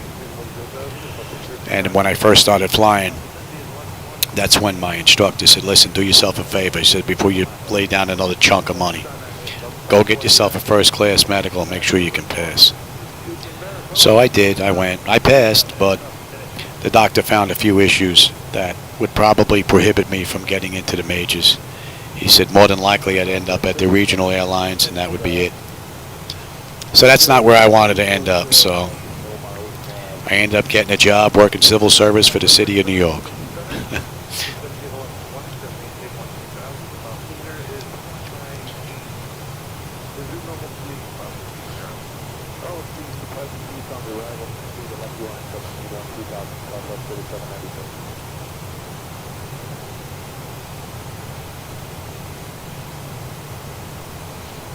Well, the first class medical's every 6 months. So, if you want to fly the Big Iron, you got to pass that first class medical. So, but even though I passed, the doc told me, he says, listen, he said, do yourself a favor. He says, listen, think about this from someone else's point of view. All right? You're the guy doing the hiring at a major airline, United, American, Pan Am, Eastern, back then. They were still around. He says, you got 3 spots you got to fill, and you got 20 applicants. Out of the 20 applicants, 2 of them have medical issues, and you're one of them. You think you're going to get picked? So, had to look at the real picture. He was right. Chances are I probably wouldn't get picked. Nowadays, it's different because they're hurting for people. Back then, they could pick and choose who they wanted. So, I went to work for the city of New York. Got sick as a result of 9/11 back in 2001. Moved to Florida and had this built 8 years ago and haven't looked back. It's been a bumpy ride, but it's been a pretty cool ride. And even though I got sick, I wouldn't change anything. I'd go back and do it all again. It's pretty cool.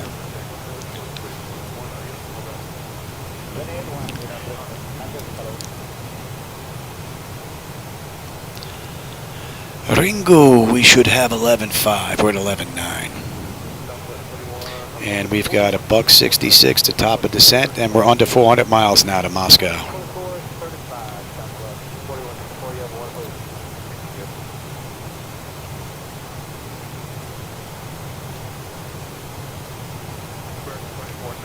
No, 9/11 really doesn't bother me. It never did. It was a tragic event. And thank God I didn't lose anybody that I knew. No family or friends, anything like that. And it was a pretty nasty event. Getting sick from breathing in all that garbage didn't help. But it doesn't really bother me at all. I don't dream about it. I don't have nightmares about it. Never did. I don't know if it's because I was born and raised in Brooklyn, with the street smarts, as they say back then, as opposed to book smarts. I don't know. Or it might be because prior to working law enforcement up there for the 10 years before I got sick, I worked for the New York City Fire Department on an ambulance up in Spanish Harlem. So my PAR, my primary area of response, was Lexington Avenue and 125th Street is where I sat, right on the corner. So, and I've seen some pretty nasty things up there, from beheadings to stabbings to shootings to car accidents to all kinds of stuff. So I think 9/11, I didn't get to see anything because everybody was just gone. So it actually wasn't as bad as some of the jobs that I was on when I was working for the fire department on an ambulance.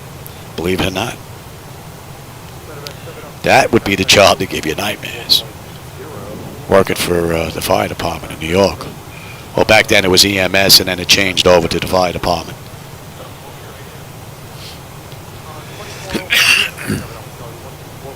I'm surprised. My voice is doing pretty good today. Oh, you don't have to thank me.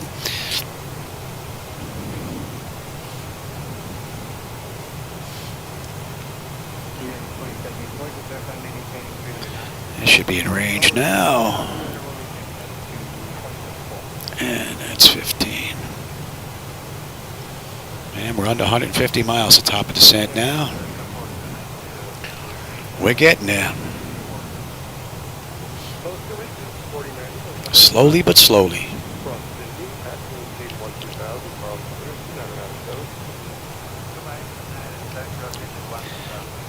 5:25 we get in at Ringu, and we've got an hour to Moscow from Ringu.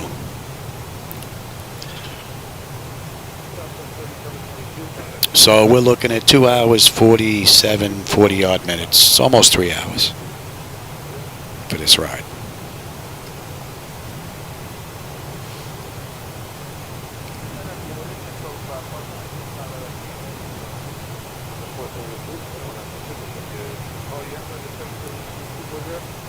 Yeah, that's affirmative. 340, yeah, the other one, traffic 77 knots, so 432.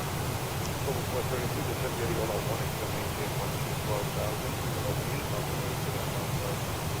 Yeah, the other one, can maintain 1,000, so 432.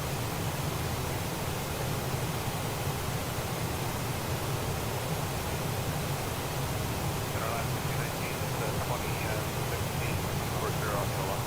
Ola 219, center descend the Ola 1 and can maintain 12,000, final clear, 2997. 2997, get the Ola. So we got less than 20 minutes to top of descent. And we've got just about an hour to Moscow.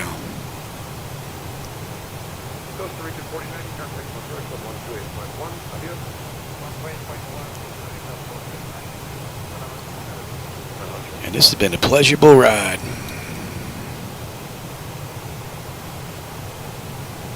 Company's been pretty cool too. Okay,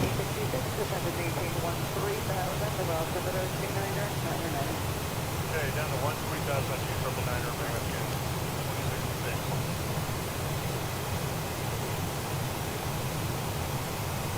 Southwest 3764, London maintain flight level 270. Hey, jet driver. We got just about an hour to go to Moscow. Got about 20 odd minutes to top of descent. American 1543, And 314. And the fuel. 11.5, 11.5.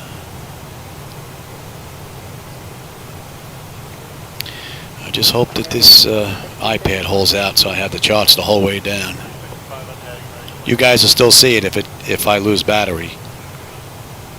But I won't be able to change the charts, and I won't have any charts. Southwest 3764, So, center 127.52 today. 2752, Southwest 3764, okay. hopefully the battery's going to make it 3 hours.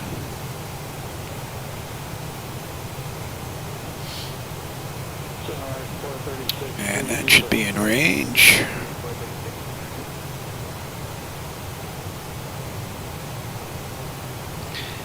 Netco 11.2. We're at 11.4 on the fuel. Yeah, we can upload at 240 on that. Yeah, jet drive. I don't usually do it, but I'm running this long run because of SU-13. You know, they put out a big update, so I just want to make sure there's no memory leaks. There's nothing's going to happen when I run my normal flights about an hour and a half to 2 hours tops. If I can get a 3-hour flight in, I should be good going forward without any issues. Plus, I had a couple of issues with my front monitor, giving me some jiggles and shaking and whatnot. I also had some tearing going on sideways, which is something I'd never seen before. It usually was this way with me. So that's been fixed. So I think if I can get a 3-hour run in, if there are any memory leaks with this latest update, they're not going to affect me.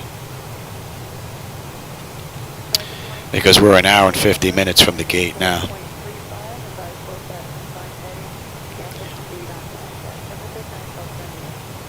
you have a good night too, American 12, I'm sorry, 26. Fuel is right on the money.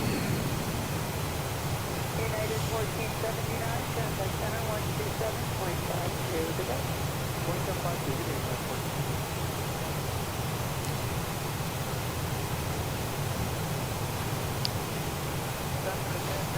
Aeroméxico 784, release flight level 330, this is the Ola 1, and that's on flight level 340. Cal Mexico 784, venture good evening.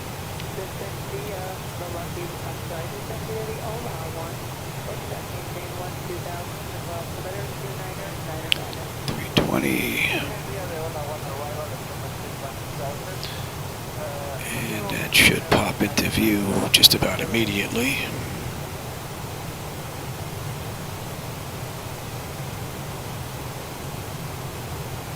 Yeah, the motorized throttle quad that I would hope to add to this flight deck someday is from Flight Deck Solutions, yeah. It's a pretty penny. It's expensive. I believe it's around 17,000 Canadian, if I'm not mistaken. So, which gives me a bit of a break, being that the exchange rate between the U.S. dollar and Canada works in my favor. But still have to save up those dollars. Southwest 3560, copy 127.53.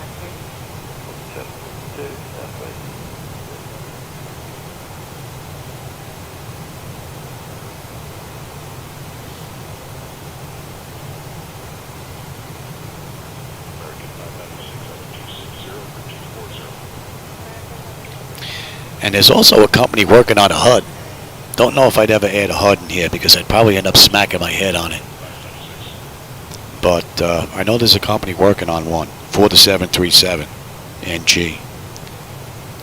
So those would be the two items to add to this flight deck. Motorized throttle quad and that, and this thing would be set up.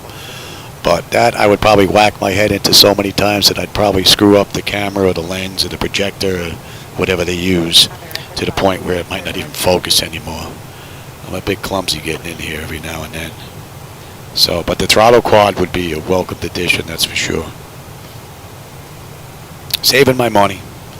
Plus I have to make sure it's going to work with MS 2020 or 2024 if I have enough saved by the time 2024 comes out. Yeah, HUD, yeah. There's a company working on it. So I don't know how big the box is. I think there's an issue with the box and trying to get it set up with the amount of room that's in here for some reason. It would be nice if somebody developed a way to have that box outside where you couldn't see it. You just flip this down and it would shine from the outside. But I don't think that's possible. Because that would really be great. Or put the box down there on the nose and have it shooting up. This way it's out of your view where you can't see it, but you can still have it here, and then there's no box in here. But I think that's pretty much not going to happen, though. Wishful thinking. All right, and the bogey, we've got 11 on the fuel. We're 11, right on the money. Right on the money. And we are 82 miles at top of descent. We're under 100 now. 3:14 to go. We're really closing the gap now.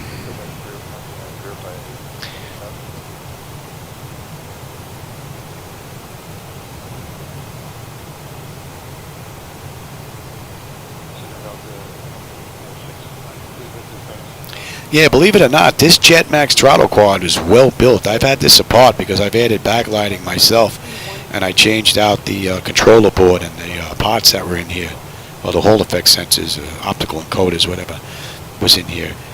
And this is really well built. The only thing this is missing is stepper motors. If this had stepper motors, I wouldn't even think about moving up. That's how well built this is.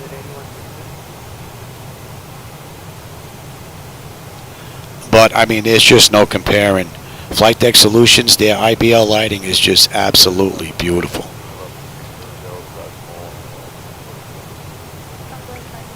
So that would really look nice to have that matching here on the quad. Mine's a little different. Camera may pick it up as being close to the same, but it's not. It's got more of an orange glow to it. But that's based on the LED lights that I could get to get this whole thing hooked up. And Tumco, 10-9, 10-9, and we're looking at 40.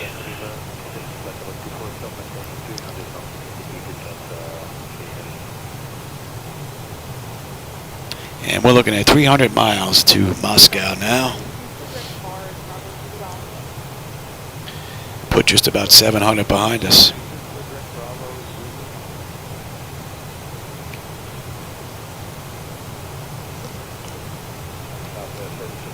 This has been a pretty cool ride. I can't think of a better way to spend Saturday night. Maybe when I was younger I could, but not anymore. And not bad. We're coming up. It's 9:30. I'm even going to get done with this flight at a decent hour.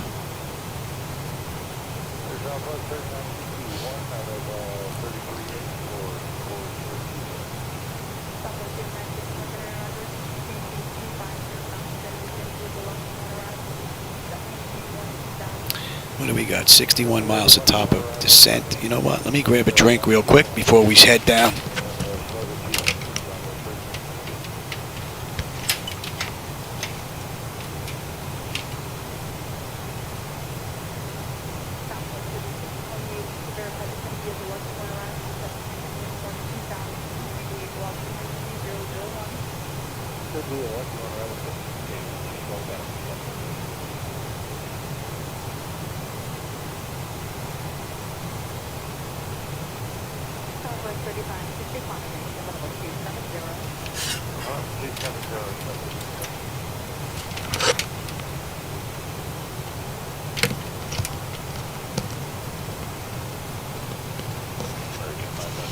Good thing I only wanted a quick drink. I just finished that glass. Good thing we're on our way in. What do we got? 53 miles, top of descent. 286 to go. All right. And I think we should have 10.6 on the fuel. We're at 10.7. Got a nice tailwind now. 37 knots pushing us along.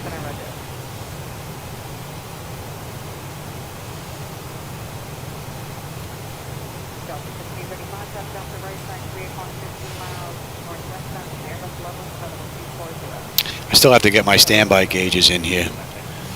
Those gauges are sitting in a box underneath the flight deck. I have to get this monitor out and replace it with a smaller one, which I already have, and then I can get my standby gauges in here. Fuel is right on the money.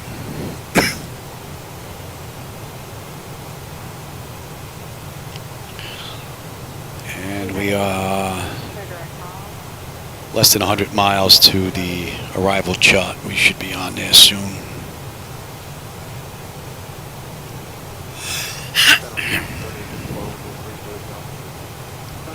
I should be in range now, and that should be 19.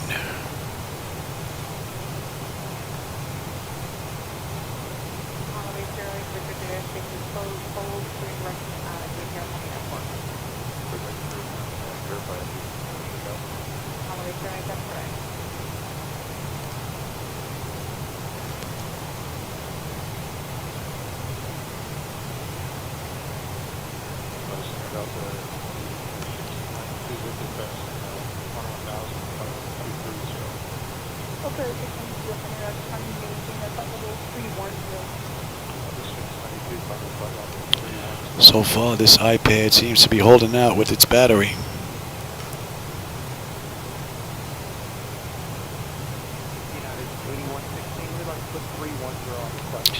Got to hold out for a little bit longer.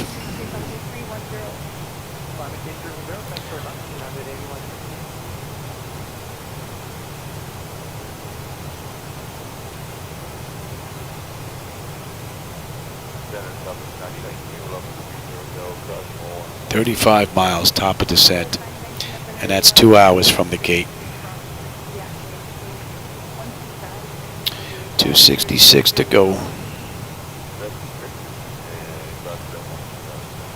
Should have a pretty cool view on the way down.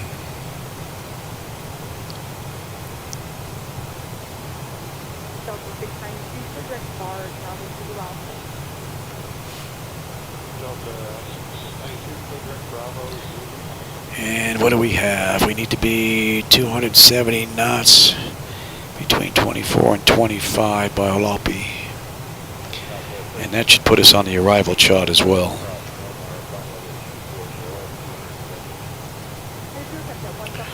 10-2 at Nagel. We're at 10-4 right now.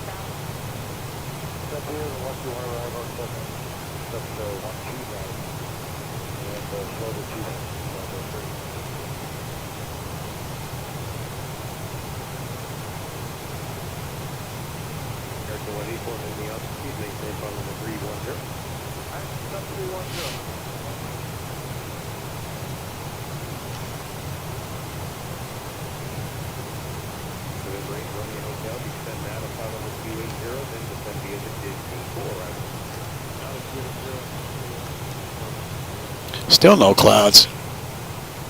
Just a lot of haze for about 90% of this ride.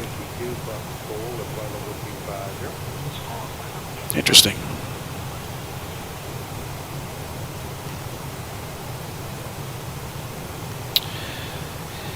What do we got? Another 17 miles, top of descent. How about we get them back in their seats? And we are good on down to a minimum of 24.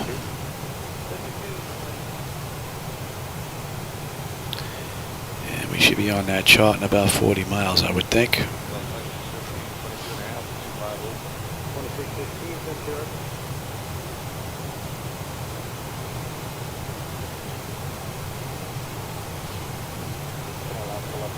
Level 3, And that should be in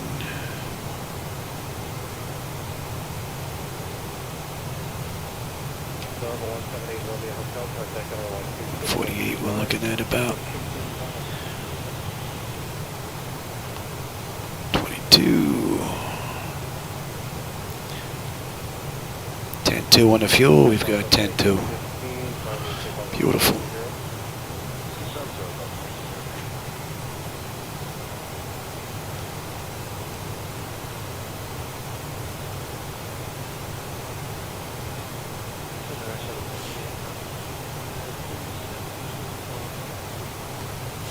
Aircraft 5896, that's Roger.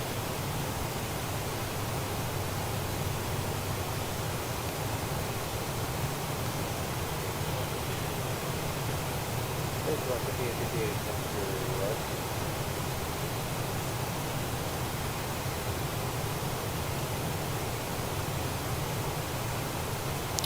Tell you, wearing this headset for a couple of hours, boy. Squeezes on your ears.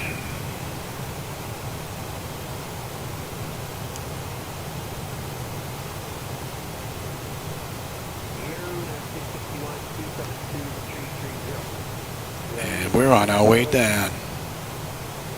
2 hours and 4 minutes from the gate. Hour 58 minutes from the runway. And we are 231 miles to end of flight.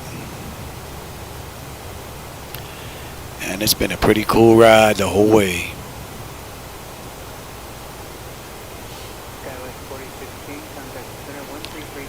And Odapo, we should have 10-1 on the fuel. We're at 10-2. Looking good. Are we coming down?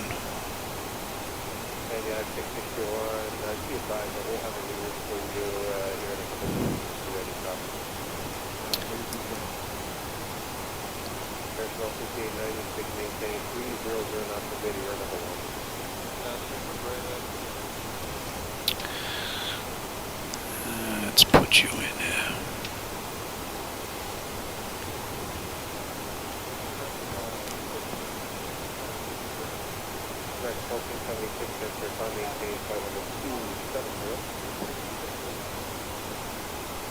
Oh yeah, in New York, pizza. Oh, Johnny's on 58th Street and 5th Avenue in Brooklyn.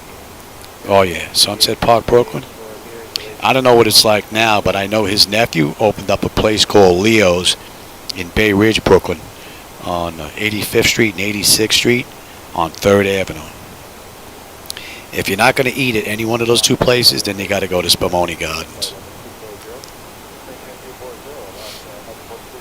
Those three places. That's it. Unless I'm in Staten Island. If I'm in Staten Island, then you got to go to Danino's.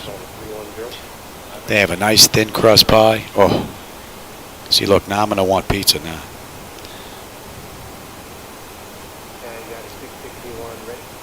And the pizza in Florida is not as good as the pizza in New York.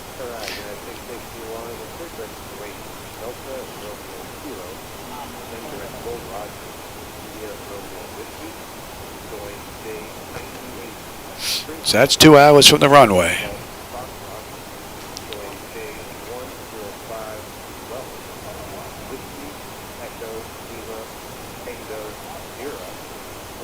And we got about 45 minutes to go. So we should be just about 3 hours this ride from beginning to end.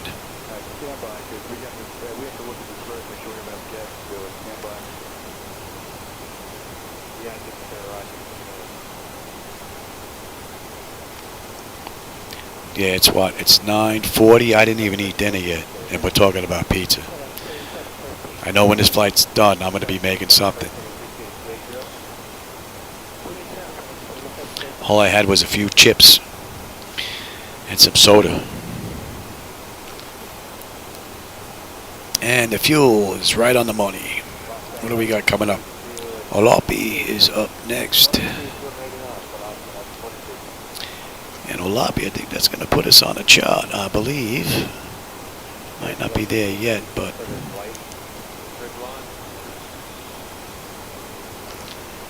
yeah, we're going to come right from that right-hand corner down there on the bottom.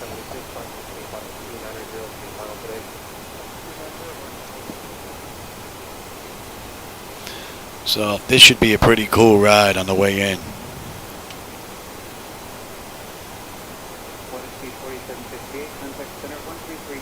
Yeah, you know what? There are a few places in here that bust the water in from New York, and their pizza still isn't that good. Delta 2615, contact center 133.2. 33.2, All right, so 270 below, between 24 and 25,000. That's looking good. And after that, we're looking at 23, above 22, 20.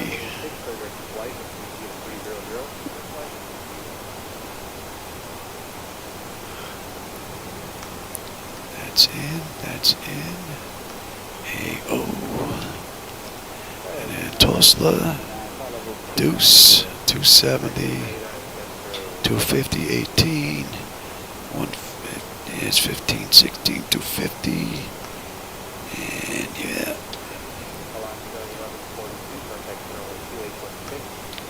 And then BMS, Tab D 10, 220, tapped, and then Fidot.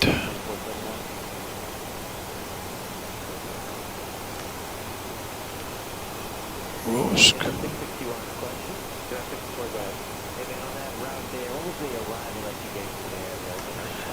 Let me go back. I want to check that again here.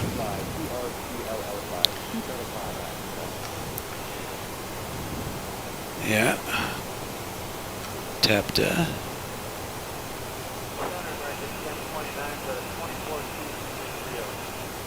And let me take a look at something. I want to make sure I got the right one here.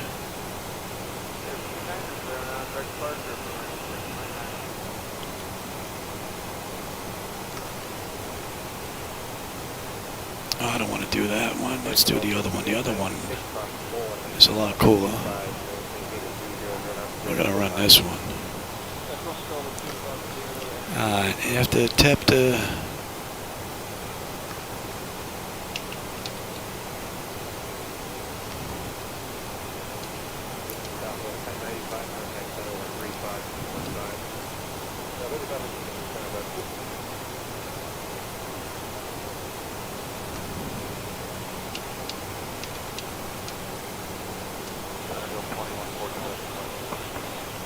Delta 2147, Canada.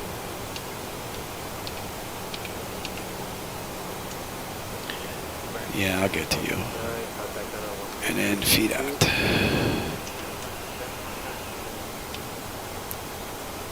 Check that. Make sure I didn't screw it up too badly. Alright, yep, and then we're coming around. And at the Rogue, 24, and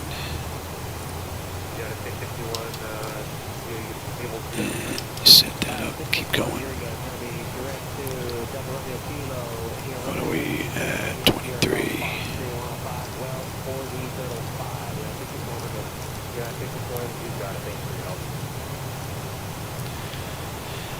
That to that, roll code, and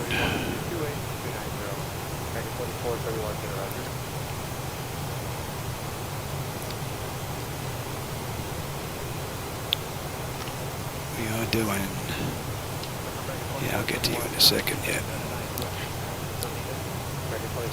Yeah, that's fine. Now, 270 at Pulse, let's see, where are you? Yeah, okay. 661, thanks again for your help. Contact center 13322. Yeah, 3339. You want it?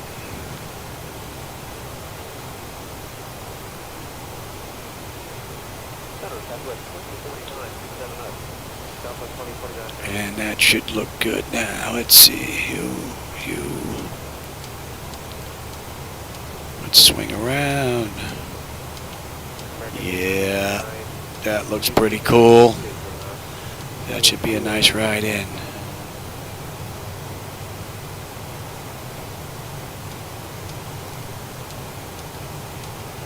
And then what are we holding it for? 6, or below 6 actually. Yeah, I think I like that. That's gonna look pretty cool. Close you. We should be on that approach now.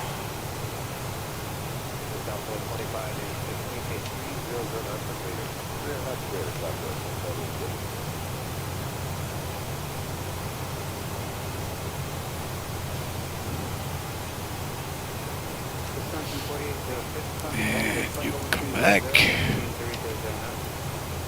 That is in. Put this in just in case.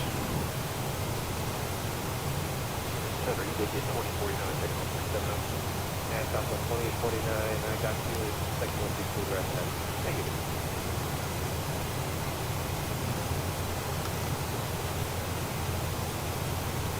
Southwest 2586, contact center 126.35. 2635, yeah.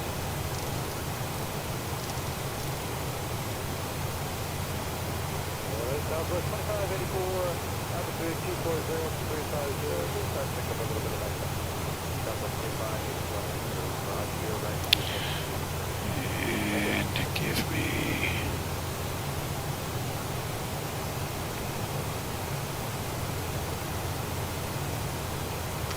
Delta 1025 from Omar to maintain Particle 240.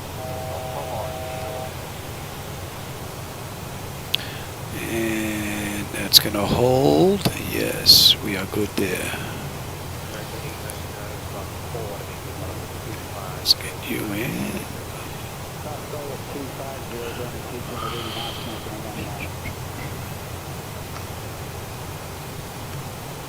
I don't need you. Well, actually, give me that.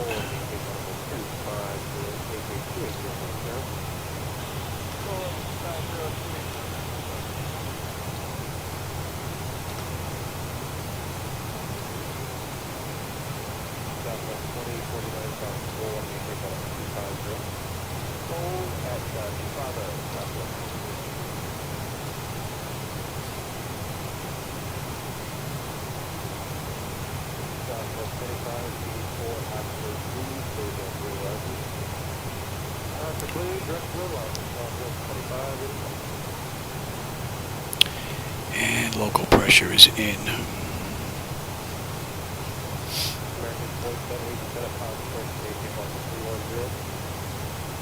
Last pressure 310.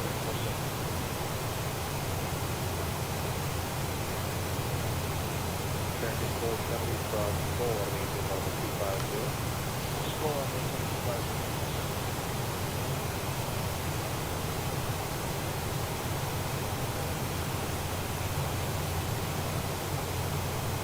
Block 3, cross the river, flight level 200. Cross the river, flight 200. And the fuel is 9.6, right on the money.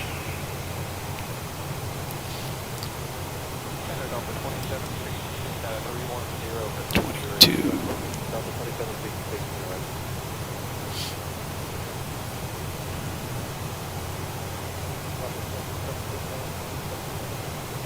Delta 2317, passengers, Marine Cave, flight level 370. Okay, cold is one again. So we got 161 miles to end the flight.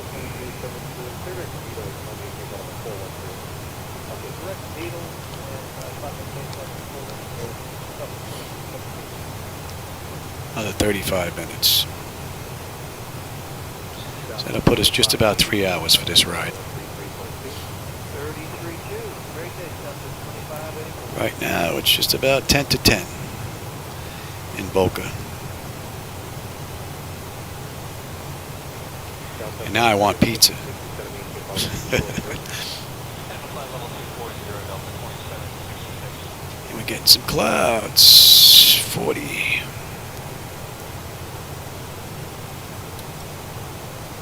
It's coming in right now. That looks great. Yeah, we're going to have a nice view with all these turns coming up on the way down. And I'll take a look at that.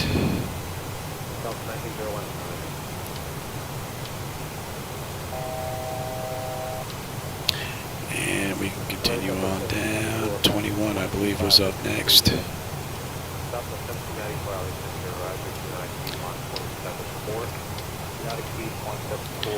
And where are you? Delta 1901 and then Delta 31 Delta 1901.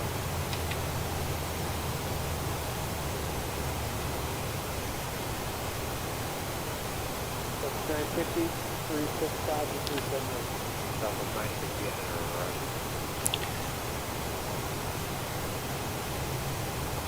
That's okay.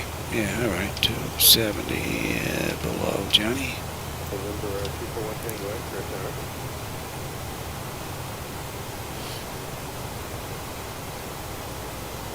American 2693, contact center 133.2. 362, American.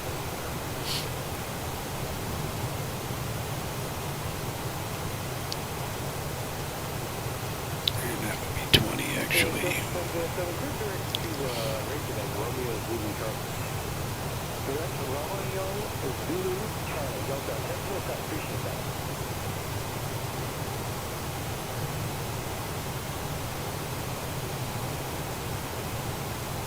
American 580 cross the goal of level 250.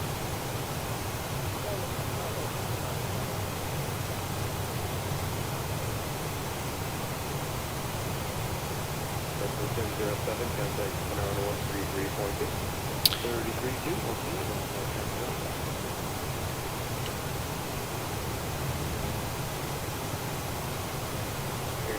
Get this in the standby. 33.2. 33.2, we'll see you. 33.40.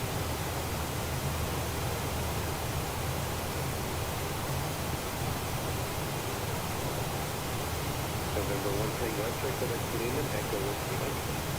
Switch, Delta 7. Alpha Heaven 5144 on the front left. Sorry, say again. Heaven 5144 on the front left.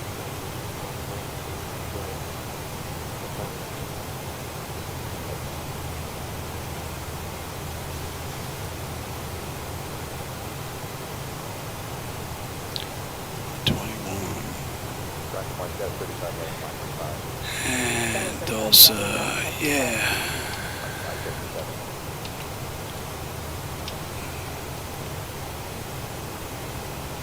What else is in here?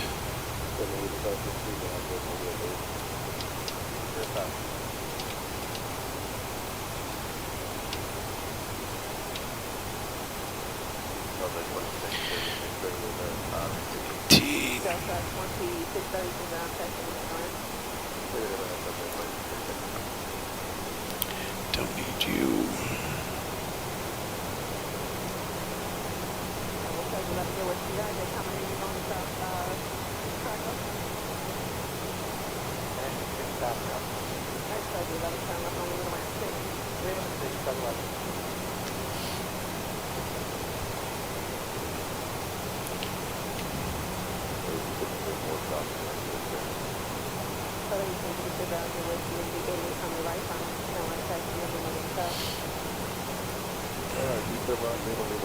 $20,000 at Tulsa. We're at 20,003 and change, so right on the money.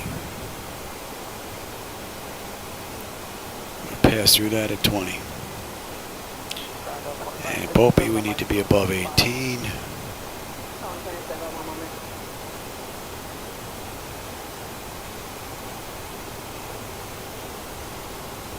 And we're looking at 312.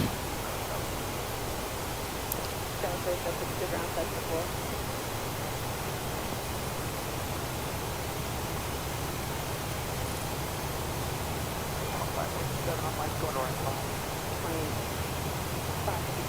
It's a great view.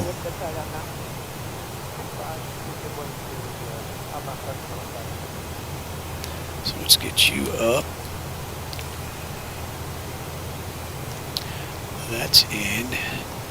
Local pressure is in. I'm already on terrain, and we're coming up on 18 in just a bit. Bleed air panel, auto pressurization panel, land altitude is in, yes, and you are in as well, yes. Land altitude's in, passenger signs are on, auto brake selector is set, flight instruments and radios are set. Recall. Landing data, VREF and minimums are in, and we're looking at a buck 48 on the way in.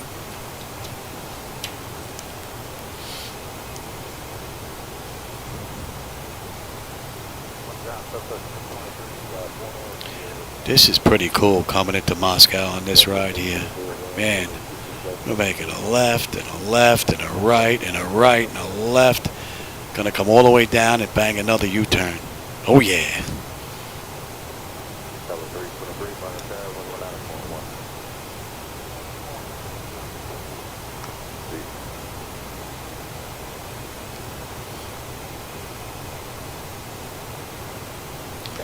This has been a pretty cool ride.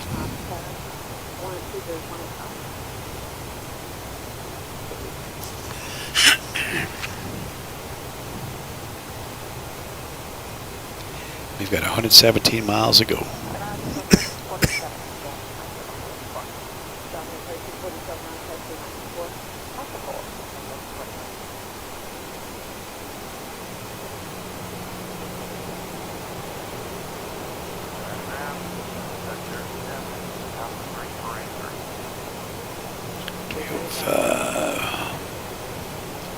Fuel 9.2. Should have 9.1. We're a bit above. That little bit of push gave us, saved us a little fuel. Not much, but.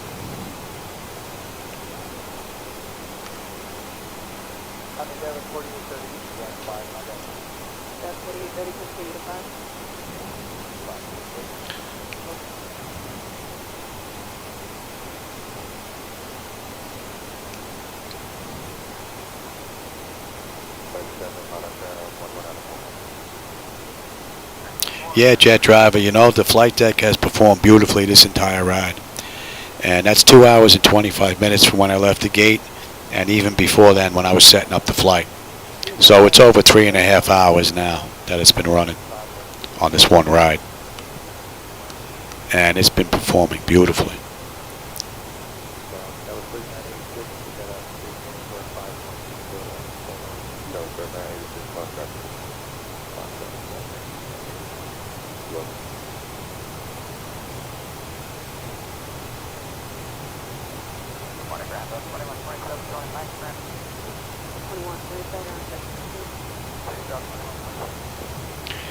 Pretty cool view.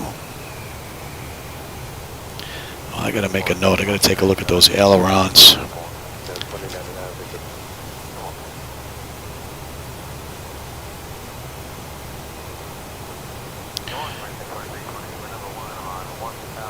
think that's the only thing there, Jet Driver, is the ailerons. She makes the turn, and then she can't, seems as though she gets a little lazy, and then tries to make up for it. I think it's probably one of the edits that are in there. I'm gonna have to take a look at.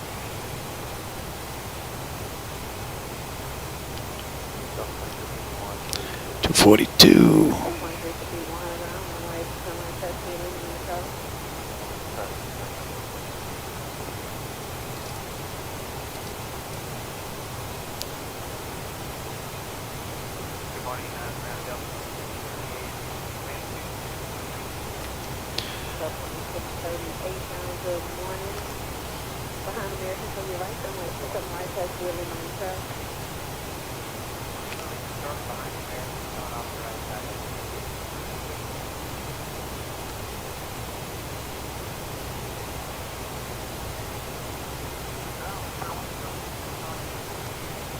Oh, she didn't do it that time.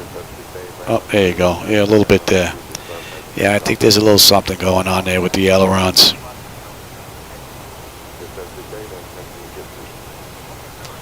And 176.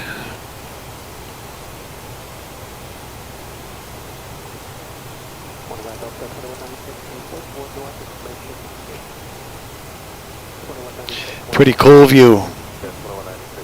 Yeah, this is a wicked approach, man. This is rather nice.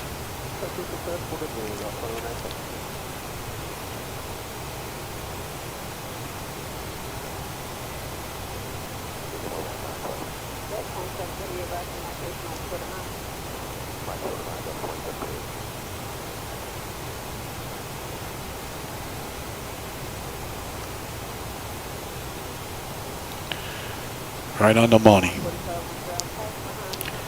250 knots, and we're coming up on 15,000 at Kilburn. 9 on the fuel, and we are right on the money. Beautifully done. That's 1,500.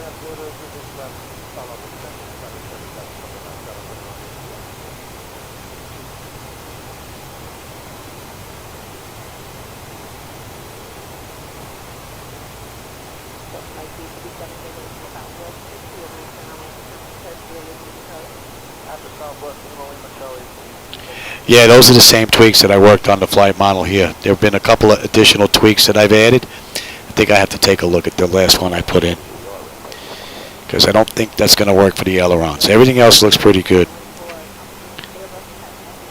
but that's the only one that seems to have a little bit of a jump to it. So we'll take a look at it after I have some pizza.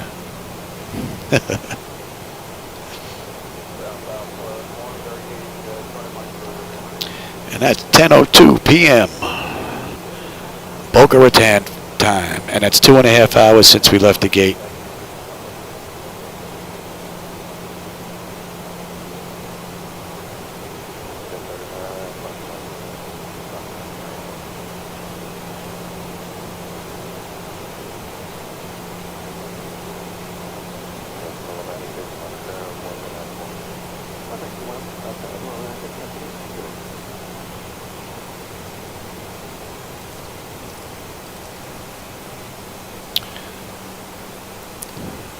At 6 at Rourke.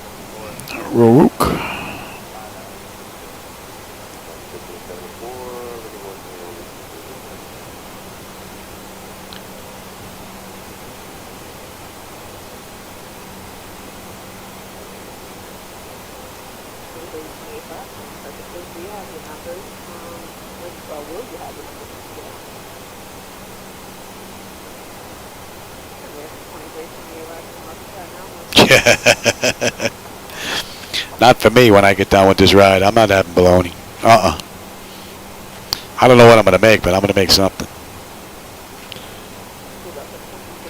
And I do have frozen pizza in there. I do have some squares.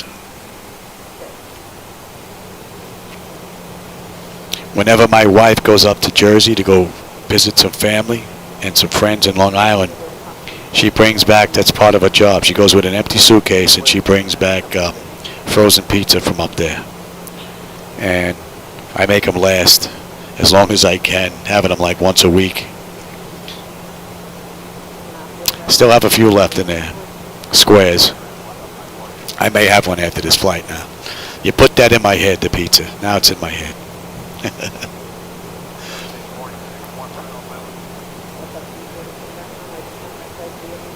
80 miles to go. We're taking the scenic route into Moscow. I tell you, there really hasn't been much clouds at all this entire ride. There's some way out there in the distance, but that's it.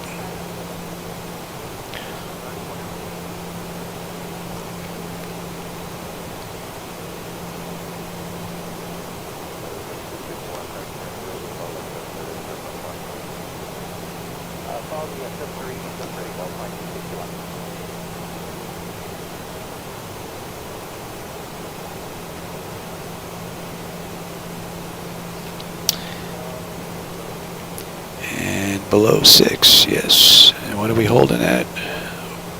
Below 6.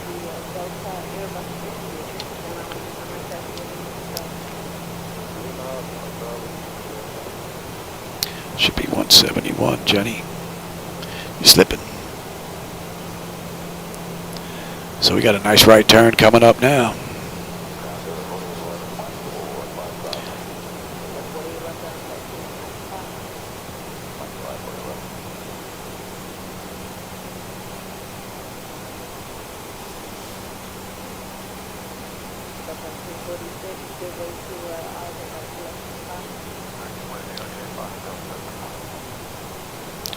Nicely done. We're slowing at 220 now.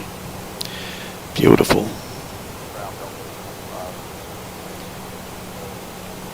Fuel's 88, right on the money. Don't think we have to worry about fuel this ride. I should have 8 by the time we get in.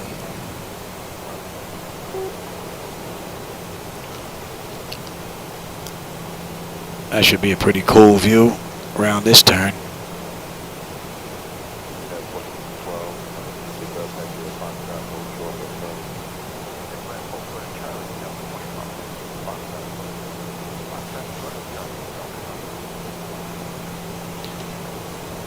Nice. Very nice. Yeah, that would be nice. Weather radar display that actually worked beautifully would be much appreciated. 245.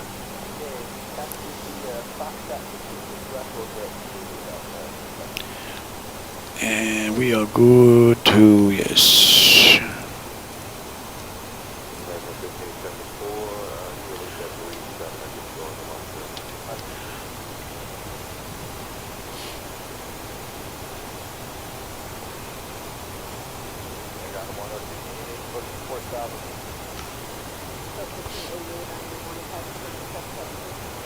I think that's the most clouds I've seen the entire ride.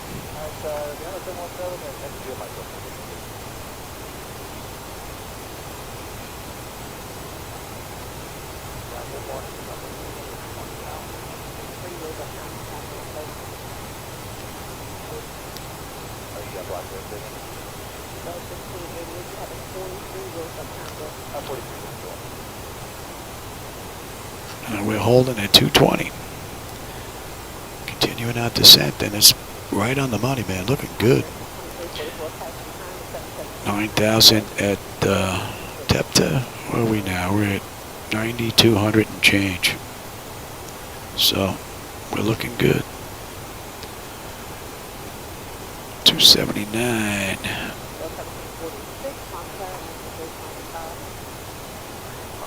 Another great view. Yeah, this is a nice approach.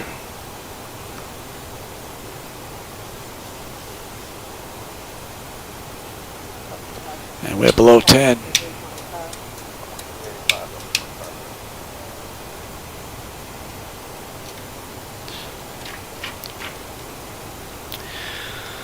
Exterior lights, engine start selectors, EFIS panel, set terrain.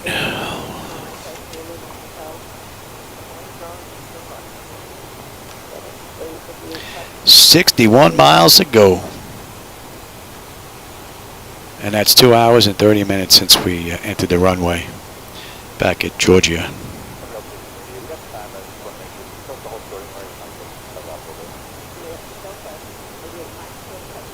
And this whole ride has been beautiful.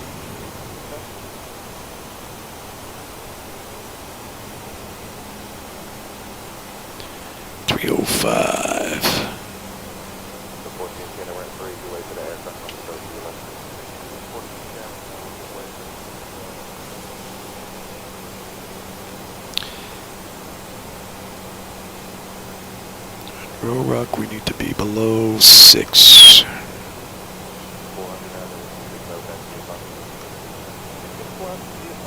Beautiful. Gonna try and take that little bit of roughness out of that. A little too sharp on those turns.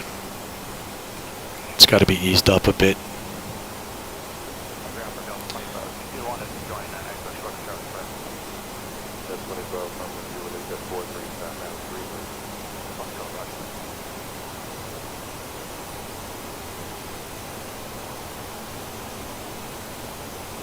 482 return.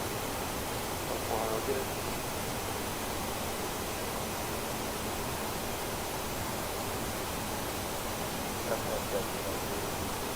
That's everything.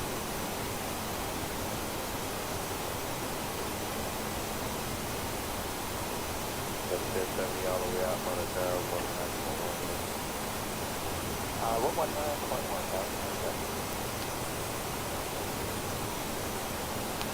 And let's put that in. R-O-R-U-K. R-U-K.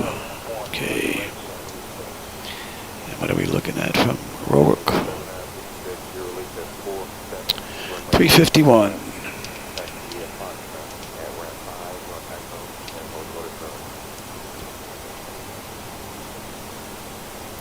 $332.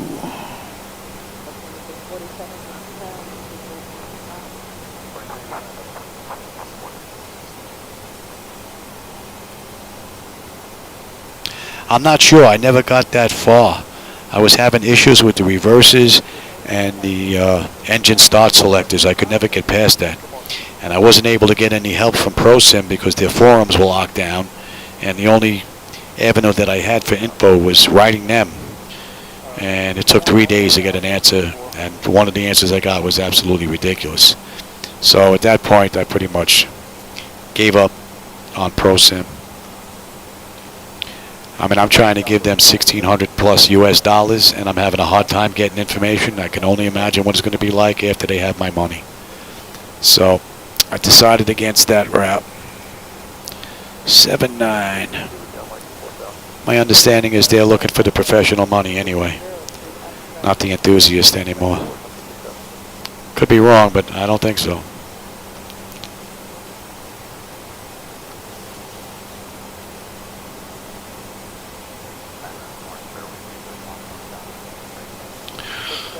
Nicely done on this arrival.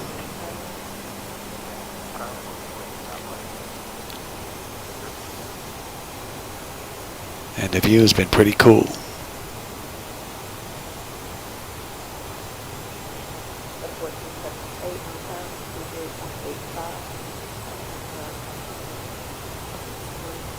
"45 miles to go."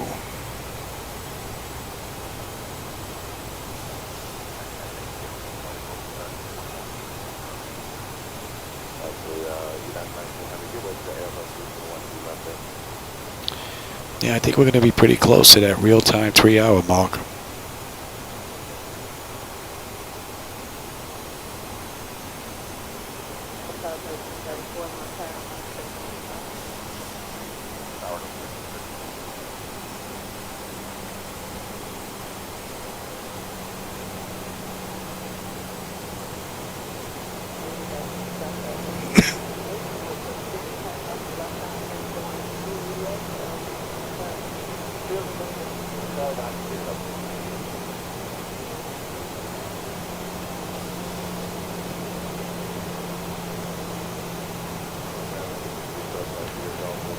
And we're still holding 220.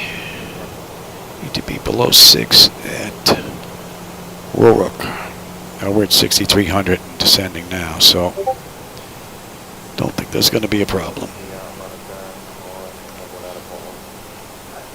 And we're under 40 miles to go. So we make this left. We got one more U-turn coming up after we fly past the airport. We took the scenic route into Moscow.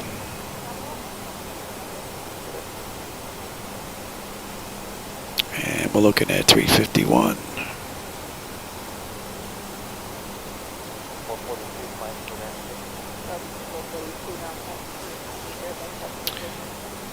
And at Rourke, we're heading 351.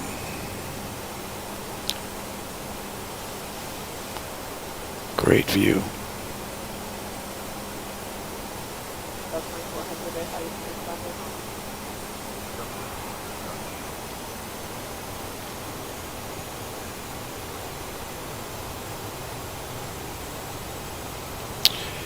And I don't think we're going to have anything yet.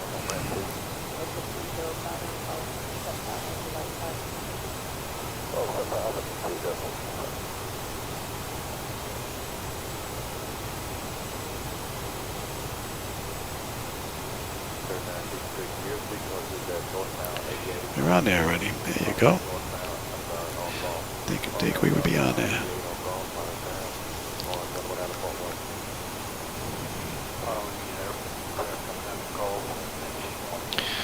Another beautiful ride from beginning to end so far. We're not the end yet, but we're getting there.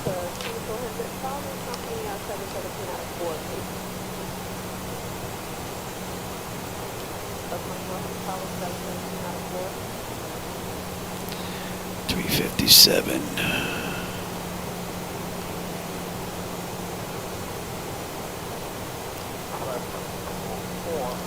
And you put the wrong data in there, Johnny. You better fix that. Decision height is 200.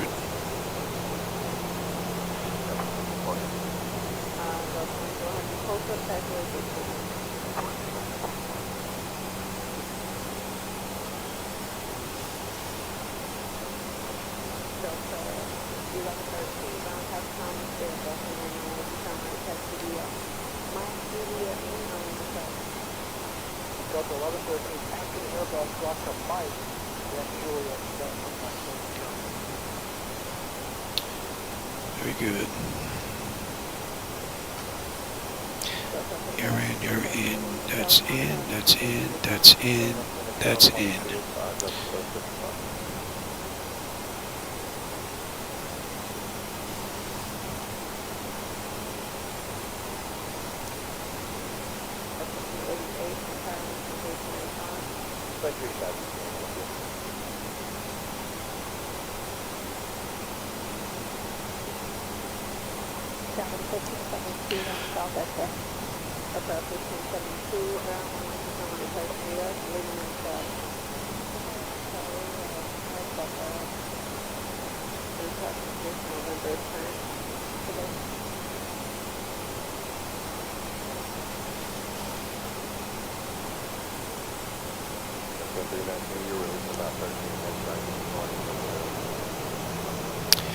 Amazing ride. And it looks like I'm going to be done before 11 p.m. Not bad.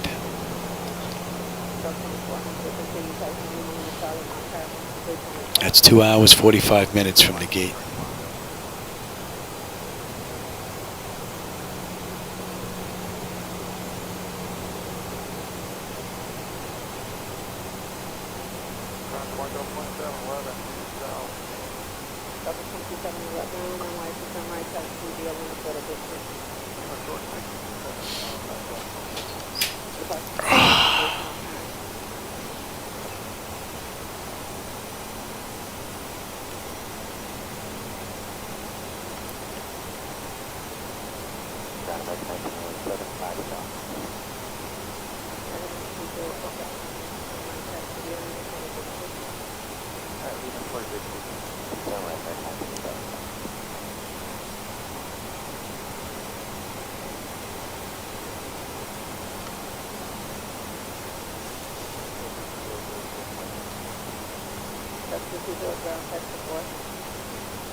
We've got the airport.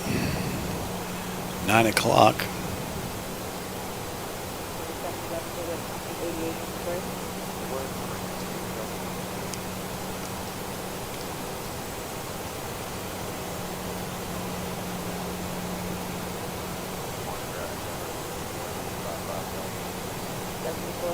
And let's start slowing down now, shall we?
Great view.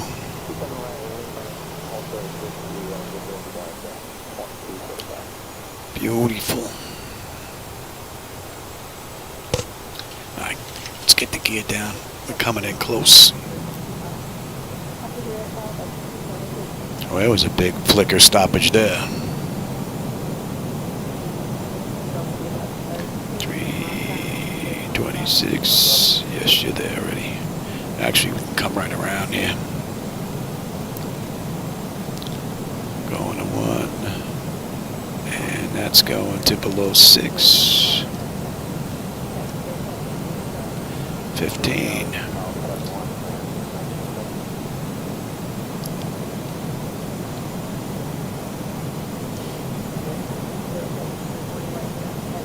It's been a pretty cool ride. And we're 2 hours and 50 minutes from the gate. Be 25.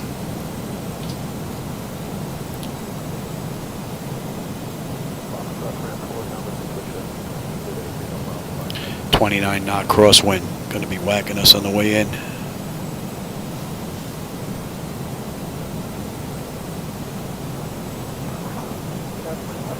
Flaps 30. And we've got lights, engine start select is auto brake, landing gear, speed brake, flaps. They've been notified. And don't need that chart anymore. View.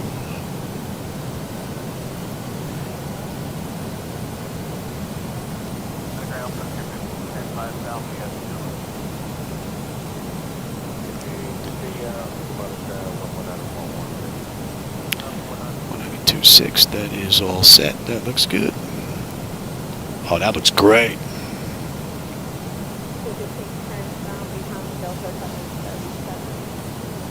Except for that little flicker stutter going on there. That looks pretty good. I don't know if it's low data there.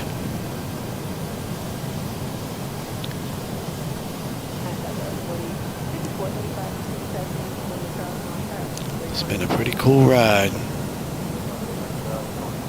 And you know what? My third. I got control.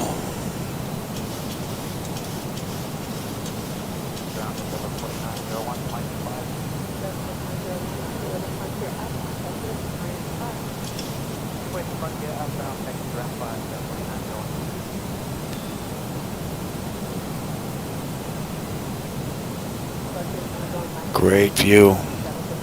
Man, that looks so good.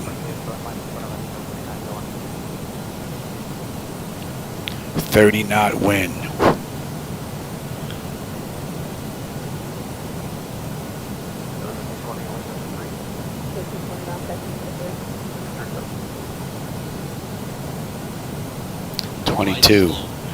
Twenty-two knot wind.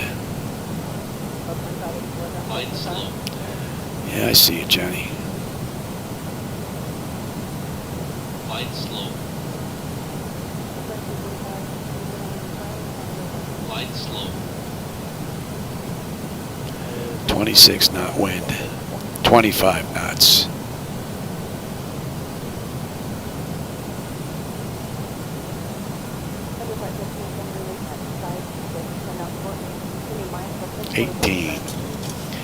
At least it's starting to drop now.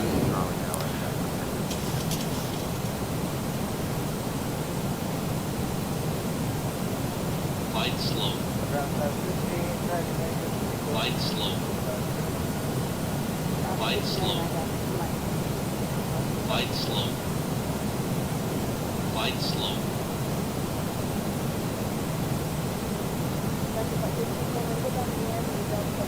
North. 9 knot headwind now. Not bad. That mellowed out rather nicely. Light slow. Light slow. Light slow. Light slow. Glide slow. Glide slow. Landing. 100. 253. Not bad. 50. 40. 30. 20. 10.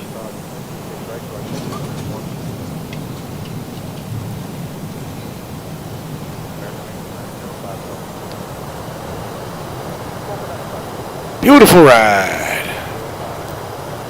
And my wife just come in again.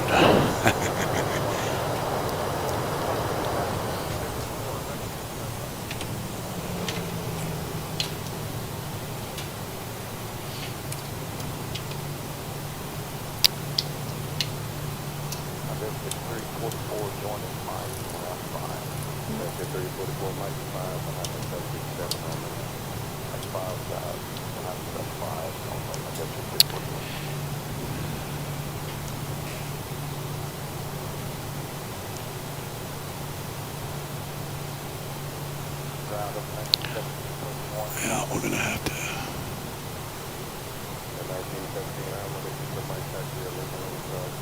Yeah, let's go past this. Do I want to? Yeah, we'll go down to the end. We'll get off the runway.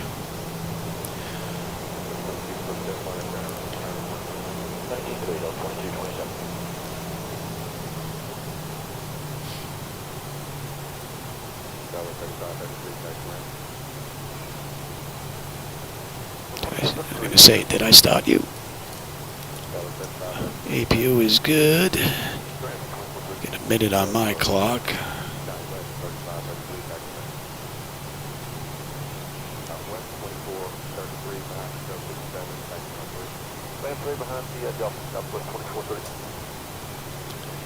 And we can stop my clock. It's 2 hours and 49 minutes, runway to runway. We're 2:55 right now.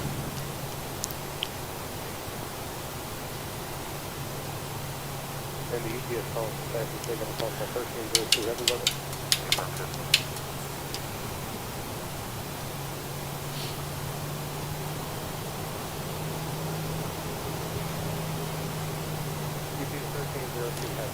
The company on the left side that's just block it off a little bit. And taxi to gate, exterior lights is needed. Yeah, well, we gotta cross the runway still. APU is up and running. Yaw damper is off. Window heat switches are off. Engine wing anti-ice is off. Engine start selector switches as needed. And once we get to the other side, I'll get rid of that. Auto brake, speed brake, up and down. Transponder, and riding around with your landing lights on. Ooh, you bad boy.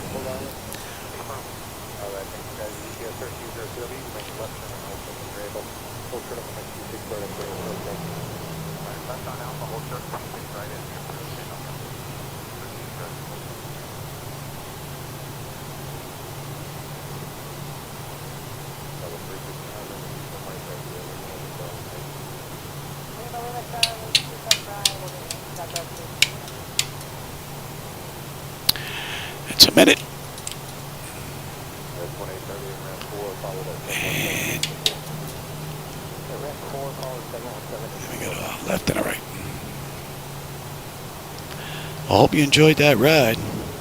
That was pretty cool. That's 2 hours and 57 minutes from the gate. So just about a 3-hour run.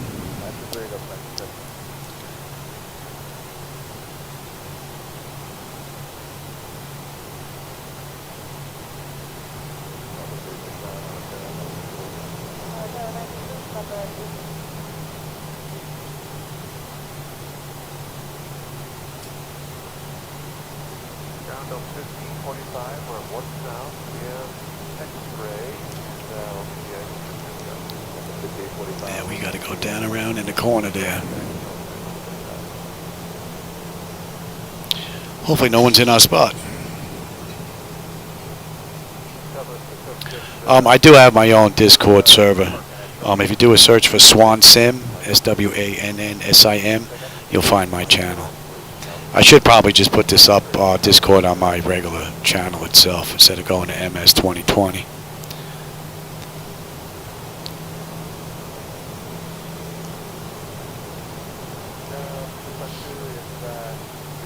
I'm sorry, we're at 4 north of Delta North. GPS 1302, that means the approach next cross from the 26 right, turn left on Bravo. Got 26 right here, that's on Bravo.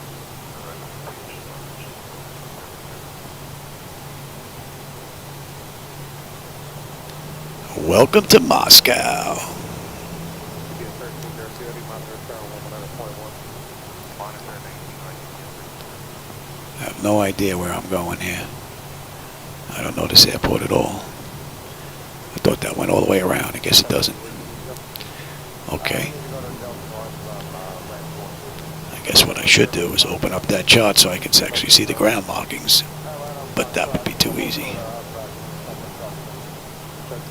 Well, that'll put us over 3 hours, that's for sure. We'll take that spot right there then, instead of going around.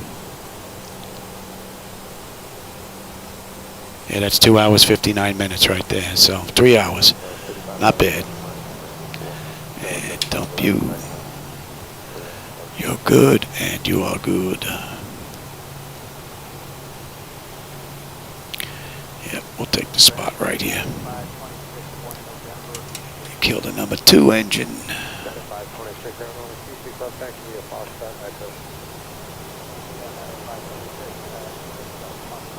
Oh, a little bit of flicker there. But that looks like normal stutters though. And that's 3 hours on the clock. Look at that. I just switched to 3 hours. So that's 3 hours. Anti-collision.